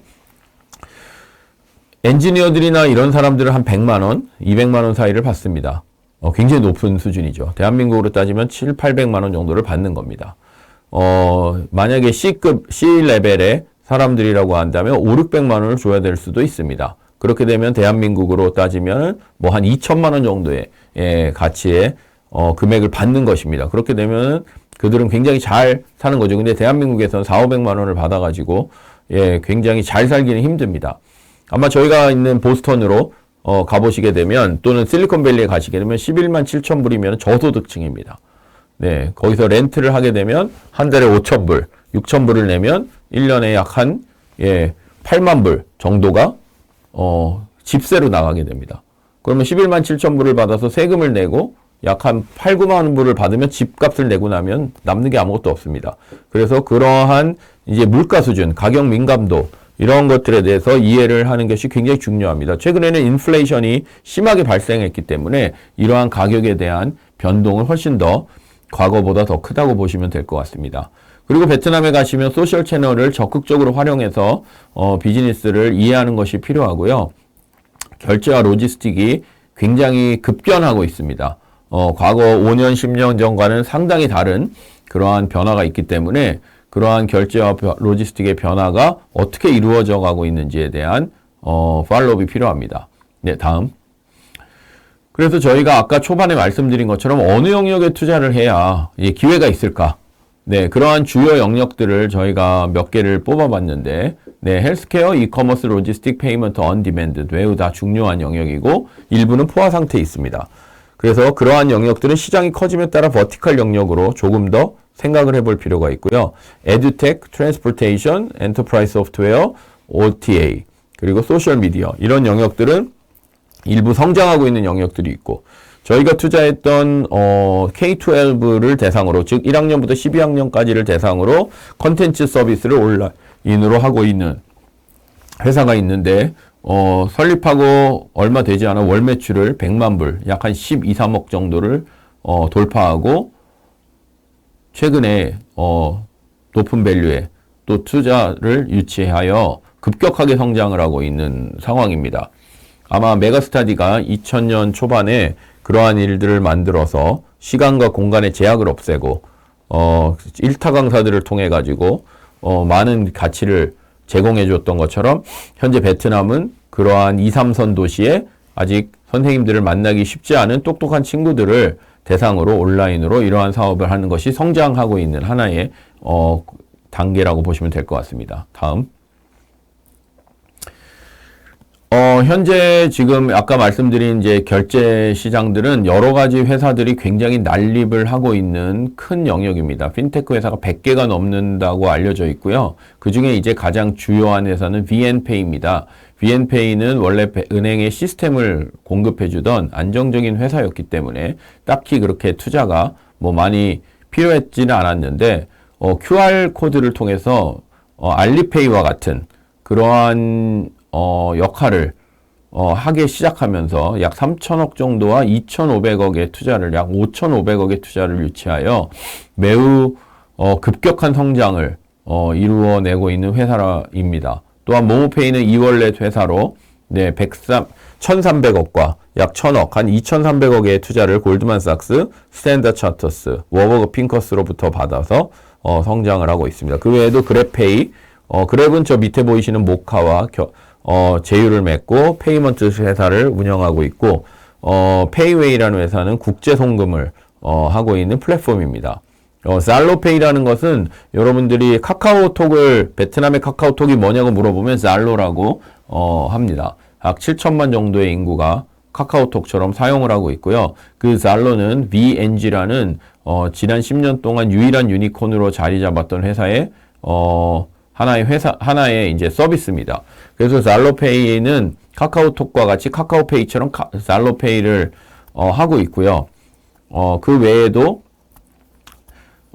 게임부터, 원래는 게임 회사였고, 게임 퍼블리싱 회사였습니다. 그래서, 하지만 이제 카카오톡 같은 잘로의 어떤 플랫폼화로 인해서 그곳에 굉장히 많은, 고객들이 모이자, 상거래부터 시작하여 다양한 서비스들을 붙여서, 플랫폼 활성화를 하고 있습니다. 다음. 코로나 시대를 거치면서 베트남은, 아마 100년에 한번 올까 말까 하는 디지털 트랜스포메이션의 기회를 맞이해가지고, 굉장히 빠르게 디지털로 전환을 한 시기였다고 보시면 될 것 같습니다. 이것이 하나의 위기이기도 했지만, 기회로 작용을 해서 베트남은 그 이후로 빠르게 디지털 트랜스포메이션을, 이루어내고 있습니다. 다음. 하지만 지금 베트남에 아까도 말씀드렸듯이 크레딧 카드의 어떤 사용, 이런 것들이 이제 신용, 이런 것들이 굉장히 아직은 부족한 국가입니다. 베트남을 찾아보세요. 베트남이 어디쯤에 위치되어 있는지를 아마 한번 보실 수가 있습니다. 저 중간에 하얀색은 세계 평균입니다. 예, 세계 평균이 약 한 18% 정도가 크레딧 카드를 사용하고 있고요. 대한민국은 어디 있을까요?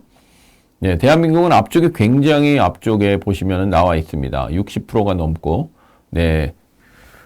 한국은 크레딧 카드 사용이 굉장히 높습니다. 그런데 베트남은 저 오른쪽 끝에 굉장히 낮은 끝에서 몇 번째, 둘, 셋, 넷, 다섯, 여섯, 일곱 번째 정도 되는, 4% 정도의 사용률을 갖고 있다고 보시면 될 것 같습니다. 96%는 아직까지 신용카드를 쓰지 않는 상황입니다. 다음. 하지만 모바일 월렛으로 가게 되면 상황이 바뀝니다. 네, 베트남은 어디 있을까요? 네, 베트남은 아마 네, 여러분들이 보시는, 위치에 훨씬 더, 예, 그, 대한민국에 가까운 쪽에 있다고 보시면 될 것 같습니다. 모바일 월렛을 가장 많이 사용하는 나라는 대한민국이라고 보시면 되고, 덴마크라든지, 덴마크는 아마 처음으로, 예, 현금 없는 사회를, 예, 얘기했던 국가입니다. 그리고 뭐 쭉 내려가다가 흰색 근처에 가면 베트남이 아마 있을 것입니다. 그래서 모바일 월렛을 통해서 디지털화가 많이 된 국가들은 그러한 디지털 월렛 사용률이 높다고 보시면 될 것 같습니다. 네, 다음. 네, 아까도 말씀드렸지 이커머스는 거의 전쟁터 수준이고, 근데 베트남은 한 가지, 아직까지 고객 충성도가 굉장히 낮기 때문에, 네, 쿠폰을 주면 고객이 신속하게, 예, 이동을 합니다. 그래서 고객을 유지하기 위한 노력들이 굉장히 어렵습니다. 리텐션이 쉽지가 않습니다. 그래서 거기 현지에 나가 있는 배달의 민족도 마찬가지고 어떠한 전략 중에 가장 고객을 빠르게 모을 수 있는 전략은 쿠폰을 제공해 주는 것입니다. 그래서 그러한 쿠폰을 통한 리텐션이 어렵기 때문에 고객들이 뭐 쇼피에서 라자다, 라자다에서 티키, 티키에서 다시 라자다 막 이렇게 이동을 하는 경향이 많이 있어요. 그래서 이러한 부분들에 대한 충성도 이런 것들을 높이기 위한 고민들이 많이 필요한 상황입니다. 네, 다음. 베트남의 이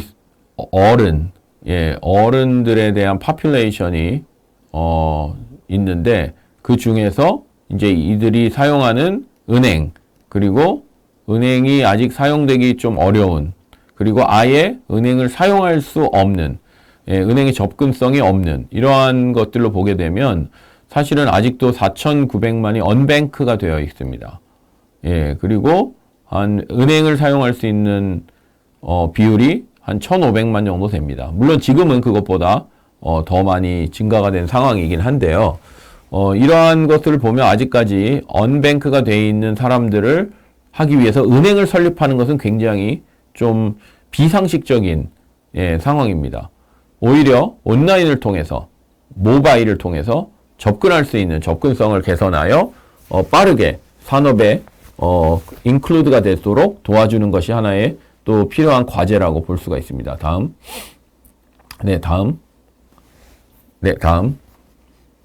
저희가 이제는 이제 몇 가지 사례를 좀 말씀드리면서 저희가 투자했던 사례를 통해서 지금까지 말씀드렸던 그러한 산업들이 어떻게 적용되고 발전될 수 있는 가능성이 있는지에 대해서 조금 말씀을 드리도록 하겠습니다. 그리고 또 로컬을 이해할 수 있는 하나의 이제 창을 저희가 보여드릴 수 있으면 좋겠습니다. 쿠키라는 회사는 창업자가 쇼피푸드를 만든 창업자입니다. 민당이라는 창업자이고, 원래는 푸디라는 앱을 만들어서 미국의 옐프 같은 레스토랑을 찾아주는 앱 서비스를 시작을 해서 아마 베트남 내에서는 가장 유력한 서비스를 제공해주고 많은 사용자를 모았던 그러한 창업자입니다. 호주에서 공부를 하고 베트남으로 넘어와서 창업을 한 케이스입니다.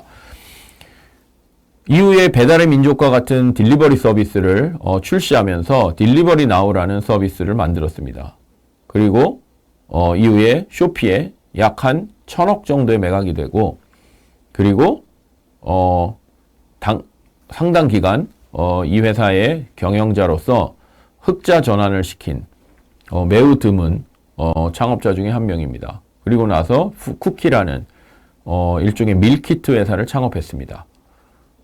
이 밀키트 회사는 단순한 밀키트를 만들기 위해서 그냥 만든 회사가 아니고, 이 B2B 푸드 서플라이 체인에 변화를 가져오고 혁신을 가져오기 위한 전략적 무브의 한 일환으로 서비스를 시작했습니다. 그래서 어쨌든 구매하는 고객이 있어야 그러한 재료들을 조달하고 프로세싱해서 공급할 수 있습니다. 그래서 이러한 어떤 혁신을 가져오기 위해서 본인이 가장 잘할 수 있는 그러한 웹사이트를 통한 밀키트 구매, 마케팅 이런 것들을 하고 뒷단에 이러한 재료를 프로세싱할 수 있는 시스템을 아주 효율적으로 만들고 누구나 먹어보면 정말 와우 할 수 있는 수준의 퀄리티의 음식들을 만들어 지금 현재 제공을 하고, 저희가 투자를 한 이후에 지속적인 성장을 하고 있습니다. 네, 다음. 그래서 저희와 함께 저희 직원과 저희 상무와 함께 쿠키를 방문하여 여러 가지 이제 논의를 많이 하고 있고, 저 앞에 보이는 파란색으로 입은 친구가 이제 창업자입니다. 네, 다음. 그리고 저희가 또 F&B가 굉장히 중요한 시장 중에 하나입니다. 왜냐하면 먹거리가 가장 돈을 많이 쓰고 가장 많은 또 시간들을 종에 본인들이 사용하고 있는 시간이 식사 시간이기 때문입니다. 그래서 저희가 에어키친이라는 회사에 투자를 했는데, 여기는 아주 즉석하게 매우 빠른 속도로 음식을 쌀국수 또는 생선이 들어간 아주 맛있는 음식을 만들어서 15분, 20분 안에 이러한 것들을 공급해주는 그러한 시스템을 가지고 있습니다. 분가, 분짜, for 이런 것들을 빨리 만들어서 베트남인들에게 가장 맛있는 음식을 빠르게 제공해주는 그러한 회사로 또 성장을 하고 있습니다. 다음. 그로서리에 대한 부분들이 중요합니다. 마켓컬리가 대표적인 한국에서는 예일 수 있고요. 오아시스 이런 회사들이 이제 그로서리에 중요한 역할들을 하고 있습니다. 그런데 아직 베트남은 그러한 신선 음식이나 이러한 배달에 대한 그러한 시장들이 그렇게 활성화되어 있지는 않습니다. 여전히 아직까지 오프라인에서 길거리나 스트리트에서 이러한 것들을 사서 쓰는 경우도 많이 있기 때문에 이 시장이 사실은 트라이를 해봤지만 그렇게 빠르게 성장하고 있지는 못합니다. 하지만 인도에서는 이미 뭐 3조, 5조 대는 그로프라든지 이러한 큰 회사들이 나온 것을 보면 장기적으로는 충분히 성장할 수 있는 가능성이 있는 회사라고 볼 수가 있습니다. 시장이라고 볼 수가 있습니다. 다음. 베트남에서 가장 중요한 영역이라고 한다면 로지스틱이라고 볼 수 있습니다. GDP의 약 한 20%가 로지스틱인데요. 그것은 GDP의 상당 부분의 규모를 차지해서가 아니라 로지스틱이 비효율적이기 때문에 많은 비용을 여기에 소모하고 있다는 뜻입니다. 각 국가별로 GDP에서 로지스틱이 차지하는 비중은 7% 정도에서 뭐 8% 정도가 평균적인 수치인데 베트남은 이 비중이 사실은 굉장히 높습니다. 아까 말씀드린 것처럼 굉장히 많은 인프라스트럭처가 발전되지 않은 것으로 인해서 많은 소모, 많은 비용들이 발생하고 있습니다. 그래서 이것을 효율화하여 7%, 8% 선진국 수준으로 낮추는 것이 굉장히 중요한 또 하나의 산업이라고 볼 수가 있습니다. 다음. 그래서 이 로지스틱이라는 것은 여러분들이 보시면 트럭,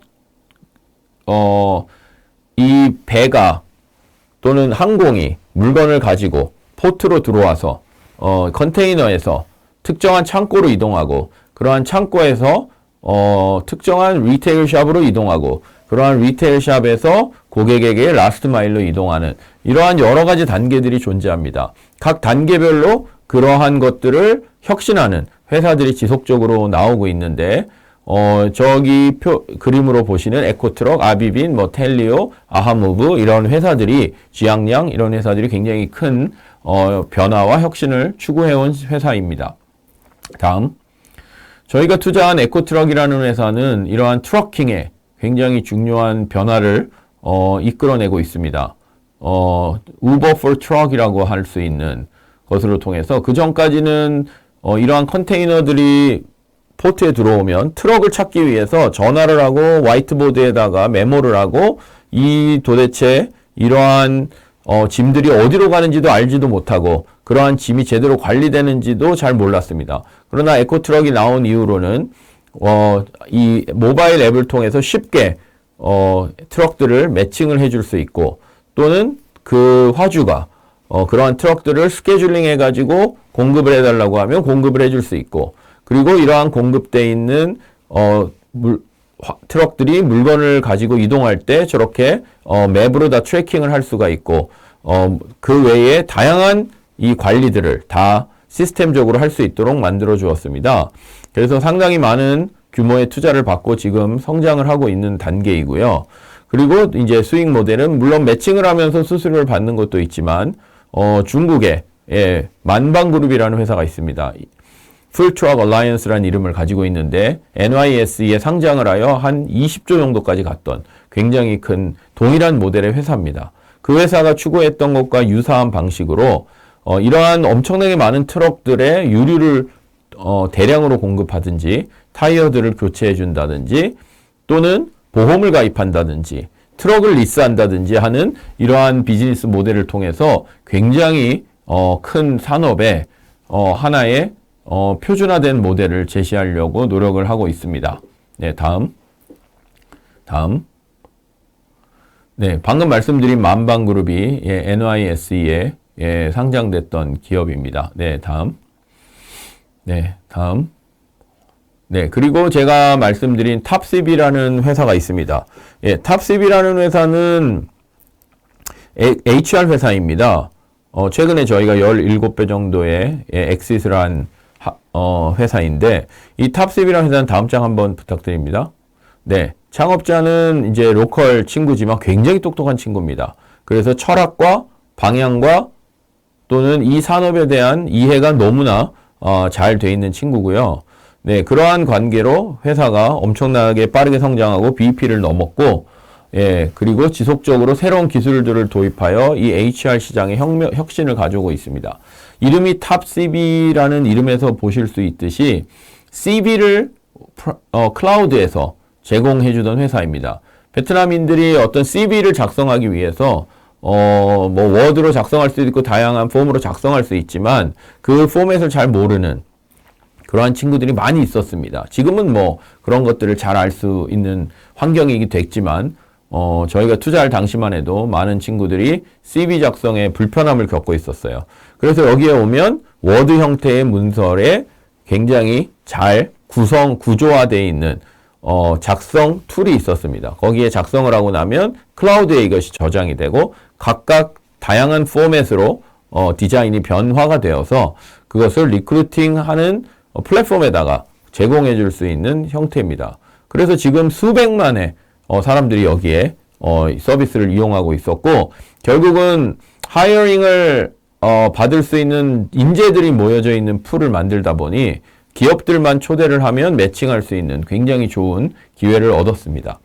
그런데 그것을 단순히 그냥 무작위로 서로의 상호 선택을 하는 것이 아니라 그들의 특성을 데이터로 분석하여 굉장히 필요한 서비스들을 필요한 자질들을 어필하고 만날 수 있도록 해주며 또한 리크루팅하는 회사들의 그 리크루팅 프로세스의 불편함들을 해소해주기 위한 다양한 솔루션들을 제공해줘서 이러한 베트남에 아직까지 비하인드 돼 있던 그러한 시스템들을 업그레이드함으로써 굉장히 좋은 매칭에 또한 효과들과 관리의 편의성 등등을 마련하고 있습니다. 향후에 앞으로도 많은 해야 될 일들이 있는데 그러한 일들을 통해 가지고 한 3년, 5년 후에 이 회사가 어떻게 성장하는지를 지켜볼 수 있을 것 같습니다.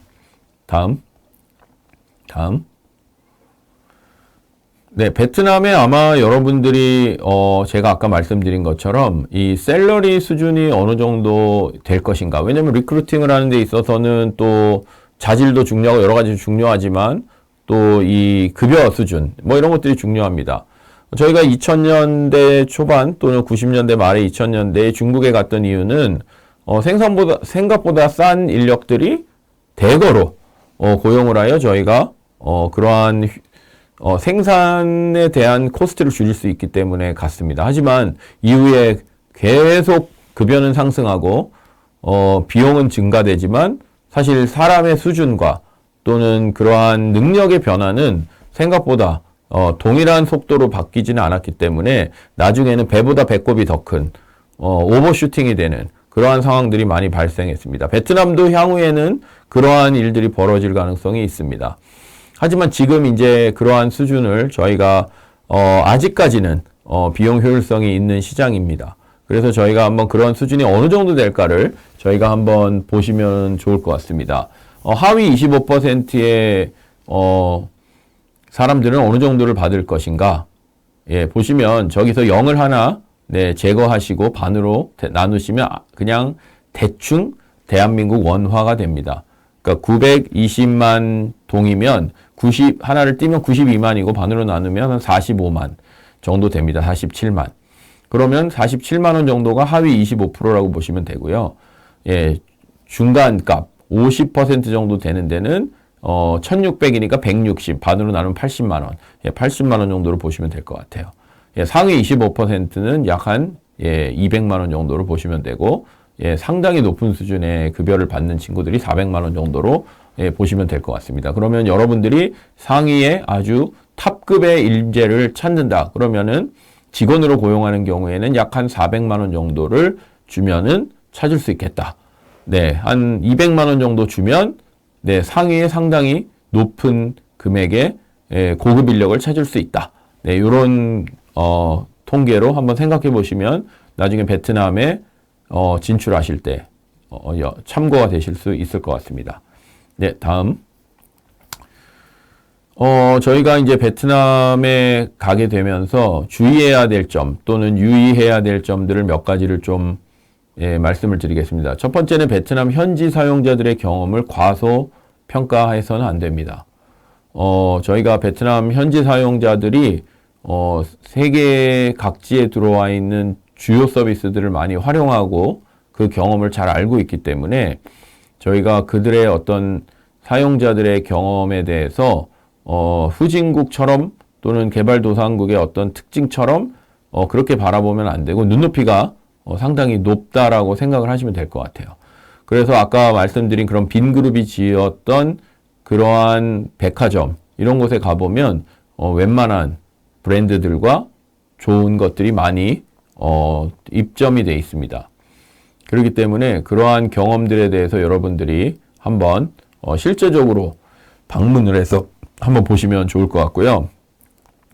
그 다음에 뭐 어느 나라든 마찬가지지만 스마트폰 중심의 영 제너레이션을 위한 비즈니스 기회를 잡아야 합니다.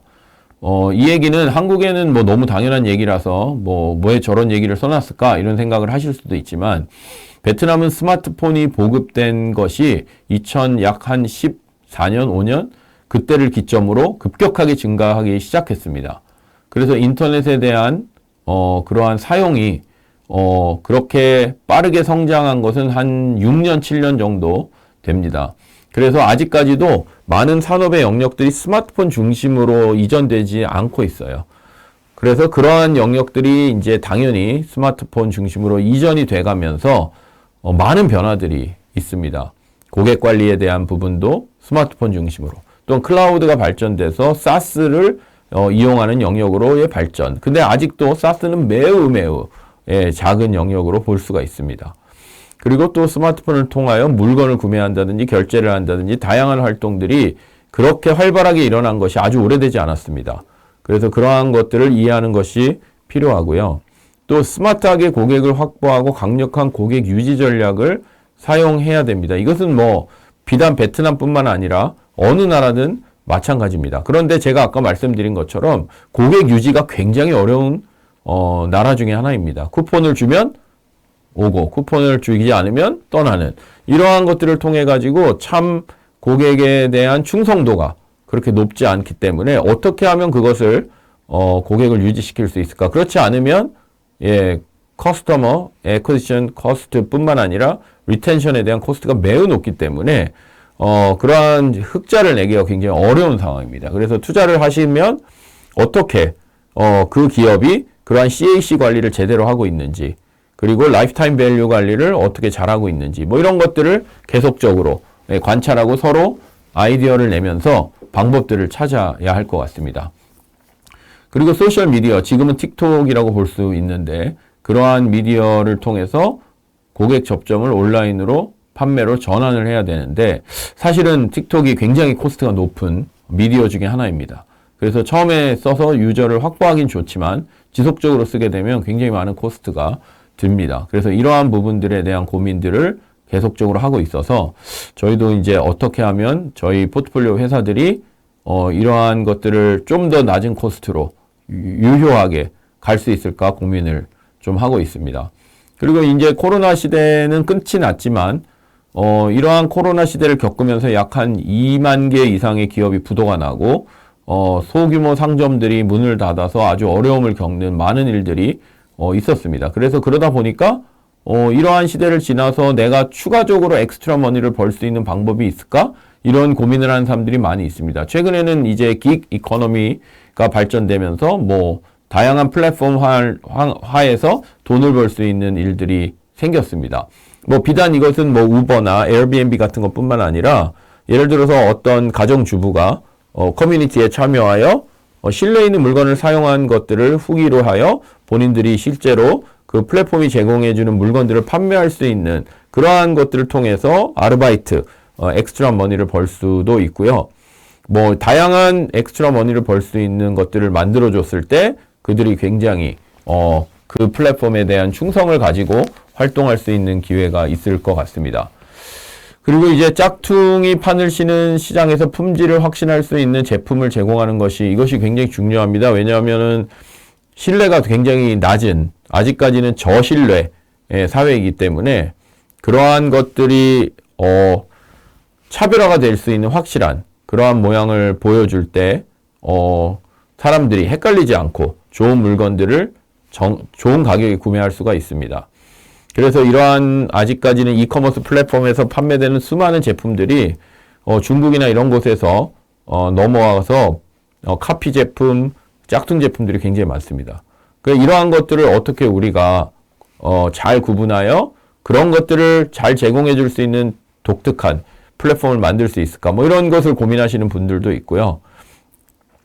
또는 해외에서 직접 수입을 해가지고 이것은 진짜 해외에서 인정받은 진품이다. 이렇게 하는 그러한 부분도 있습니다. 근데 최근에 공산당 정책이 많이 바뀌었습니다.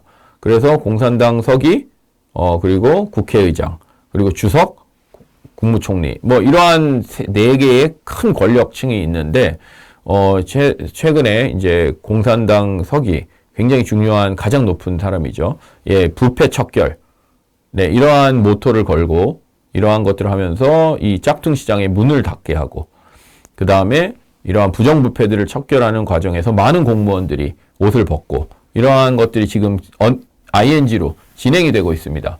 근데 이러한 것들이 지금 시장에 변화가 있는 것은 결국은 해외에 있는 고신뢰 사회의 국가, 미국과 같은 또는 유럽과 같은 국가들이 참여하기 위해서는 이러한 문화가 형성이 돼야 본격적으로 자금이 투입될 거라고 생각이 듭니다. 그렇지 않으면 돈으로 해결하는 그러한 것들은 굉장히 불법적이고 위험한 요소들이 많기 때문에 그러한 것들을 투자하고 본격적으로 화시키기는 어렵다는 것을 아마 인지했기 때문일 것 같습니다. 그래서 이러한 짝퉁, 단지 짝퉁이라는 것은 물건에 대한 짝퉁뿐만 아니라 신뢰가 낮은 그러한 사회들을 어떻게 성장시킬 수 있는지에 대한 그러한 고민들을 한번 하고 있는 그 사회를 그런 눈으로 한번 바라보면 좋을 것 같습니다. 네, 다음. 저희가 이제 다음 부탁드립니다. 네. 이게 이제 헬스케어 관련된 영역에서 저희가 봤던 좀 하나의 현실인데요. 제가 어느 회사를 방문하기 위해서 이제 병원에 한번 투자 검토 뭐 이런 것 때문에 이제 만나러 갔는데 이런 광경을 봤습니다. 그래서 저는 이게 수용소인 줄 알았어요. 근데 이게 이제 퍼블릭 병원의 한 사례입니다. 예, 인구당 침대수, 병실수가 턱없이 부족하기 때문에 응급실이나 이런데 한 침대에 2명이 이렇게 누워있고 보호자들은 저 복도에서 저렇게 자고 있고 이렇게 굉장히 열악한 재정을 가지고 있기 때문에 지원이 쉽지 않은 그런 상황입니다. 그래서 사람들이 퍼블릭 병원에 가는 것을 별로 좋아하지 않고 오히려 그곳에 가서 병을 키우고 오는 우려가 있어서 참 어려운 상황입니다. 그래서 이러한 퍼블릭 병원에서의 진료는 보험이 되지만 사설병원으로 이제 가게 되면 굉장히 비싸고 커버가 잘 되지 않아서 제가 처음에 베트남에 갔을 때는 아기가 태어나면 프라이빗 보험을 주는 것이 하나의 이제 선물이다. 뭐 이런 얘기도 들었을 정도로 이러한 부분이 굉장히 좀 낙후되어 있는 상황입니다. 그래서 앞으로 이런 부분들이 어떻게 하면 발전될 수 있을까? 그렇다고 모든 병원들을 이 넓은 땅에 사람이 많이 살지도 않는 지역까지 촘촘하게 다 만들어야 되는가? 그렇게 하면 엄청난 비용이 들 텐데, 그런 것이 과연 어떻게 이루어져야 될까를 헬스케어 영역에서 굉장히 많이 고민을 하고 있습니다. 다음. 근데 반면 보시면 이것은 빈맥병원입니다. 빈그룹이 만든. 뭐 거의 삼성병원이나 아산병원의 깨끗함에 비견될 정도로 굉장히 좋은 병원 시설을 가지고 있습니다. 하지만 굉장히 비싸죠. 그렇고 또 의사들의 수준도 뭐 퍼블릭 병원도 굉장히 좋습니다. 거기는 의사 수준은 좋습니다. 하지만 그들의 월급이 100만 원이 안 되는 그러한 공무원이기 때문에 이들이 이제 저녁에 이런 사설 병원에서 일을 하는 경우가 되게 많아요. 그래서 이러한 사회주의적인 국가에서는 이런 의사의 위치에 비해서 급여가 매우 낮고 그래서 이들이 그러한 사설병원을 통해서 일하는 그러한 경우가 많습니다. 그래서 그러한 플랫폼 알리 헬스케어나 핑안 굿닥터나 같은 이 중국의 큰 플랫폼들이 이러한 것들을 장악할 수 있었던 또 하나의 여러 가지 요소 중에 하나일 것입니다. 그러한 것들이 유사한 환경이 베트남이기 때문에 베트남도 그러한 헬스케어 쪽에서의 플랫폼의 변화들이 이런 식으로 일어나고 또 그다음에 아까 말씀드린 것처럼 각 지역마다 병원을 만들기가 쉽지 않기 때문에 제너럴 닥터를 확보하기가 어렵습니다. 그러다 보니 이러한 리모트를 통해서 해결을 하려고 하는데 이러한 문제가 생긴 환자들을 찾아가는 왕진과 같은 그러한 파견 서비스들 이런 것들을 또 많이 활성화하고 있습니다.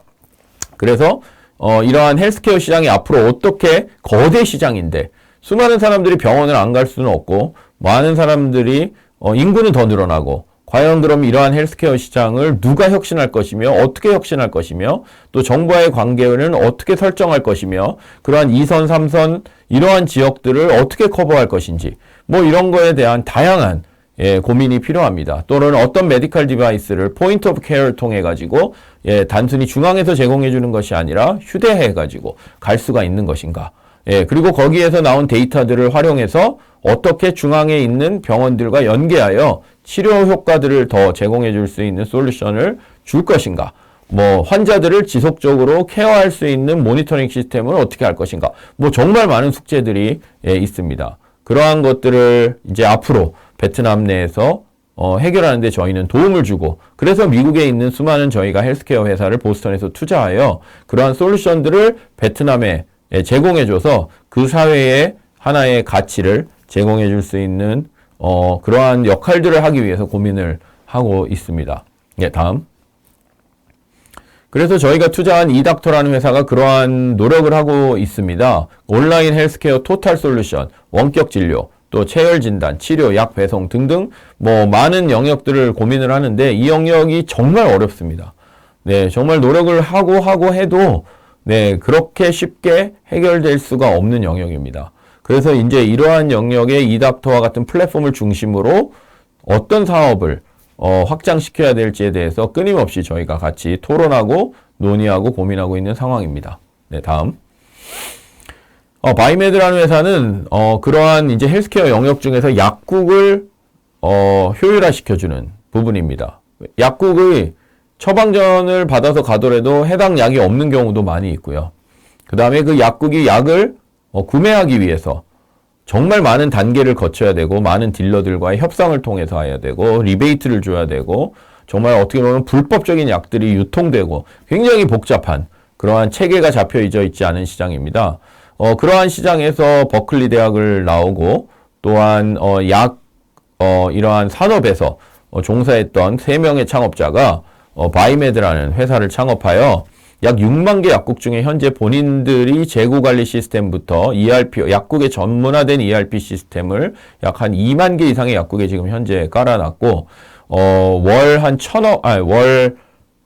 100억 이상의, 150억 이상의, 거래액을 만들어냈고, 약 800명의 직원을 가지고 이러한 로지스틱을 직접 운영하면서, 올바른 약의 언타임 딜리버리, 그럼으로써 환자에게 대한 필요한 약들을 제때 제공해 줄 수 있는 시스템을 만들고, 이런 걸로 인해서 약 한 600억에서 700억 정도의 펀딩을 글로벌에서 받았습니다. 네, 싱가포르의 가장 또 주요 탑 은행 중에 하나인 UOB, 그리고 미국의 국부 펀드인 DFC 같은 곳으로부터 최근에 5천만 불, 약 600억 정도의 투자를 유치를 했습니다. 저희가 초기 투자자이고 중간에 팔로운 투자를 했는데 세코이아 캐피탈과 저희가 초기에 투자를 하고 이후에 스마일게이트도 같이 참여하여 투자를 한 이후에 이번에 이제 큰 투자를 유치를 하여 이 굉장히 어려운 코로나 시기에 저희가 800만 불에 약 80억 정도의 투자를 함께 신디케이트로 해줌으로써 이 어려움들을 빠져나와 이렇게 고성장할 수 있는 기틀을 마련시켜 줬습니다. 네, 그래서 뭐 저 창업자들과 굉장히 밀접한 그 관계로 많은 논의를 하고 있고 또 창업자를 한국에 데리고 와서 또 투자할 수 있는 기회들을 많이 만들어 주었습니다. 네, 다음. 저희가 아주 자랑스럽게 생각하고 있는 기업 중에 하나가 비테스키입니다. 네, 유일하게 투자를 안 받겠다고 해서 제가 아주 오랜 설득 끝에 저희가 단독 투자를 했고 지금은 BEP를 넘어 매우 빠르게 성장하고 있는 홈 클리닝 언디맨드 플랫폼입니다. 뭐 한국에서는 뭐 미소라든지 청소연구소 이런 좋은 회사들이 있으면 베트남에서는 비테스키가 있고 지금 현재 태국으로 진출하여 태국 시장에서도 1등을 차지했고 인도네시아로 확장하고 있습니다. 뭐 스토리는 굉장히 많은 스토리가 있는데 당연히 가장 중요한 것은 신뢰를 만들어내는 것입니다. 이러한 서비스 프로바이더들의 지위를 향상하고 그들이 이러한 단순히 허드렛 일을 하는 것이 아니라 자부심을 가지고 그러한 일을 할 수 있는 그러한 시스템을 만들고 또한 실제로 서비스를 받는 고객들이 상호 신뢰할 수 있는 그러한 모습들을 만들어내야 되고요. 단지 청소뿐만 아니라 음식을 와서 대신해 줄 수 있는 그러한 서비스, 저런 에어컨을 24시간 거의 틀어놓을 수밖에 없는 그러한 더위가 있는 나라이기 때문에 에어컨이 자주 고장이 납니다.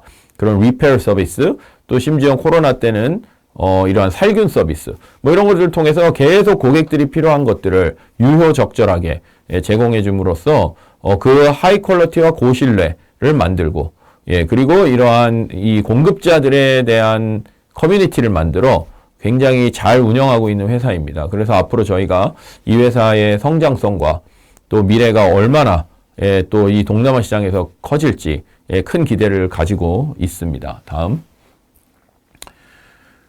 저희가 이제 엑시트한 회사 중에 하나가 엔터프라이즈 사스를 만드는 회사인데요.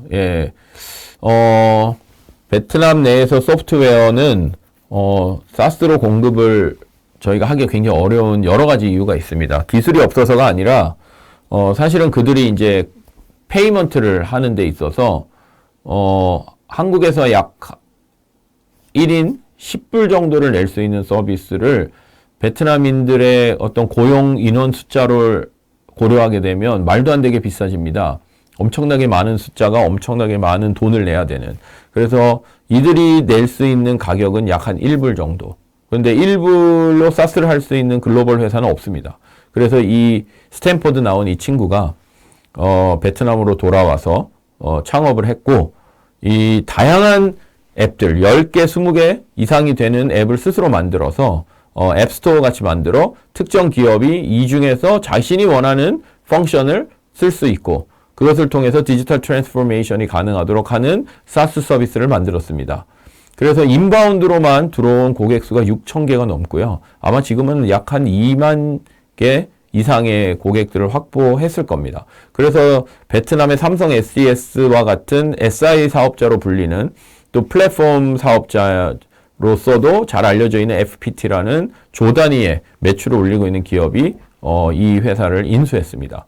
그래서 인수하여 이제 자신들의 고객과 자신들의 솔루션과의 어떤 연계를 통하여 회사를 더 확장시키기를 원하고, 이 창업자는 그 일을 이제 잘 완수하고 또 다른 투자를 그 회사 플러스 인수자 플러스 다른 몇 개 회사로부터 받아서 툴 플랫폼이라는 동남아 전체를 아우르는 사스 회사를 지금 운영하고 있습니다.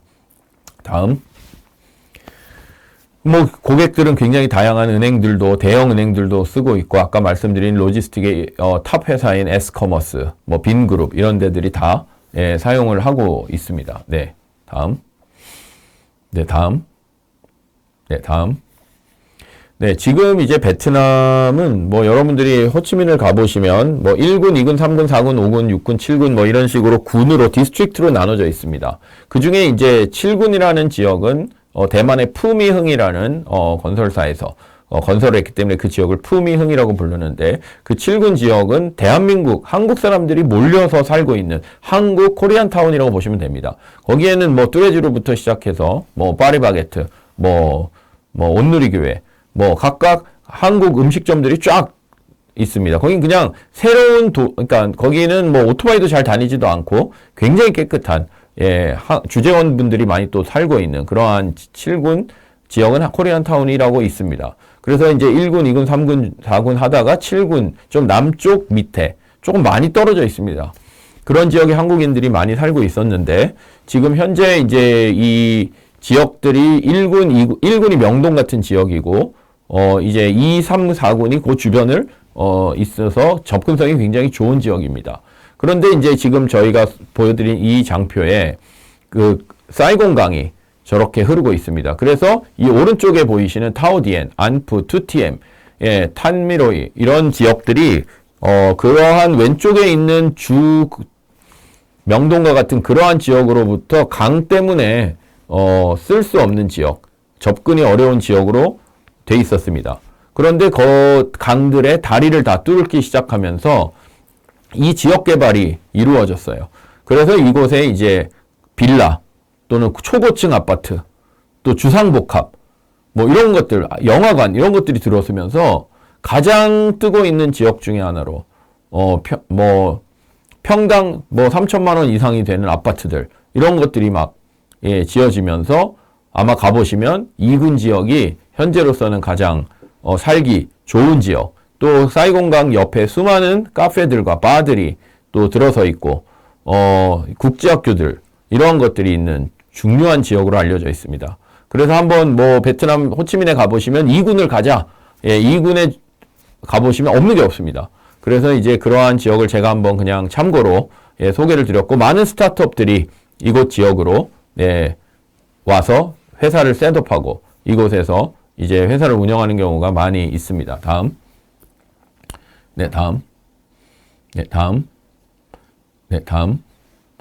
그래서 이제 거의 마지막 장인데요. 이제 베트남에 가시게 되면 조직을 갑자기 확장해가지고 많은 큰 빌딩을 세우는 대기업들도 있을 수 있겠지만, 여러분들이 이제 가시게 되면 예를 들어서 VC가 갔다. 그럼 한두 명, 정말 현지 공용 이렇게 해가지고 오피스를 혼자서 쓰기가 굉장히 어려울 텐데요.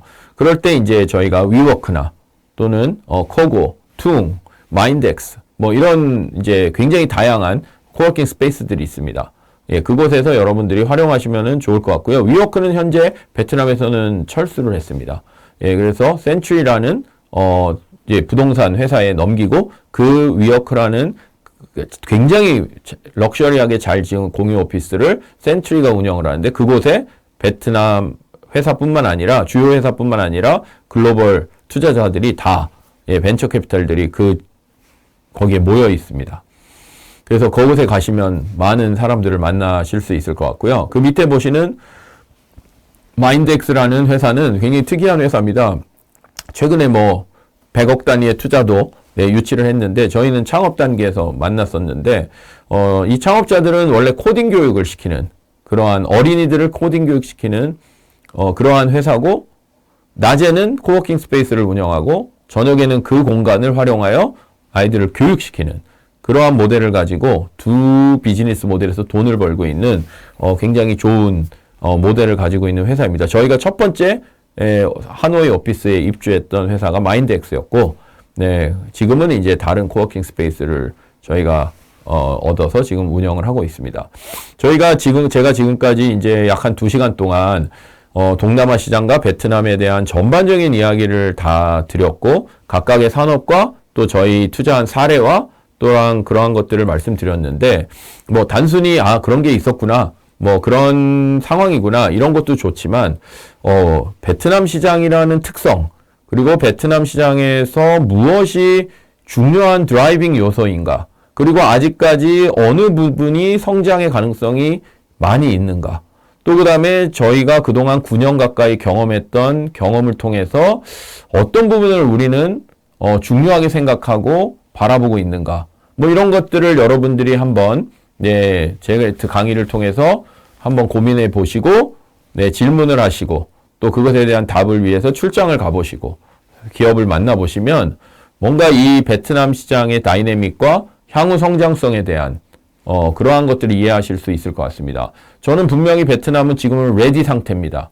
모든 것들이 인프라나 다른 것들이 다 준비가 잘 되어 있습니다. 그리고 이것들이 이제는 점핑하여 성장할 수 있는 단계로 지금 와 있다고 봅니다. 이제는 여기에 기름을 부어 연료를 공급하면 빠르게 성장할 수 있습니다. 제가 처음에 들어갔던 2014년만 해도 그렇게 연료를 붓는다고 해서 성장할 수 있는 시장이 전혀 아니었습니다.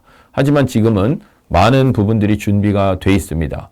그렇기 때문에 여러분들이 관심을 가지시고 이러한 베트남 신흥시장의 기회들이 무엇인지를 보시면 좋을 것 같고요. 특히 윤석열 대통령이 베트남을 또 방문했고, 또 이영 장관도 이제 방문하여 그곳에서 이제 많은 기업들을 만났는데, 베트남은 저희에게 있어서는 중국이 저렇게 이제 여러 가지 어려움들을 겪는 과정에서 중요한 시장으로 부상이 됐습니다. 그래서 저희가 이제 이러한 시장을 어떤 눈으로 바라보고 대비해야 할 것인가, 이런 것들을 조금 더 고민하는 그런 시간이 되면 좋을 것 같습니다. 다음.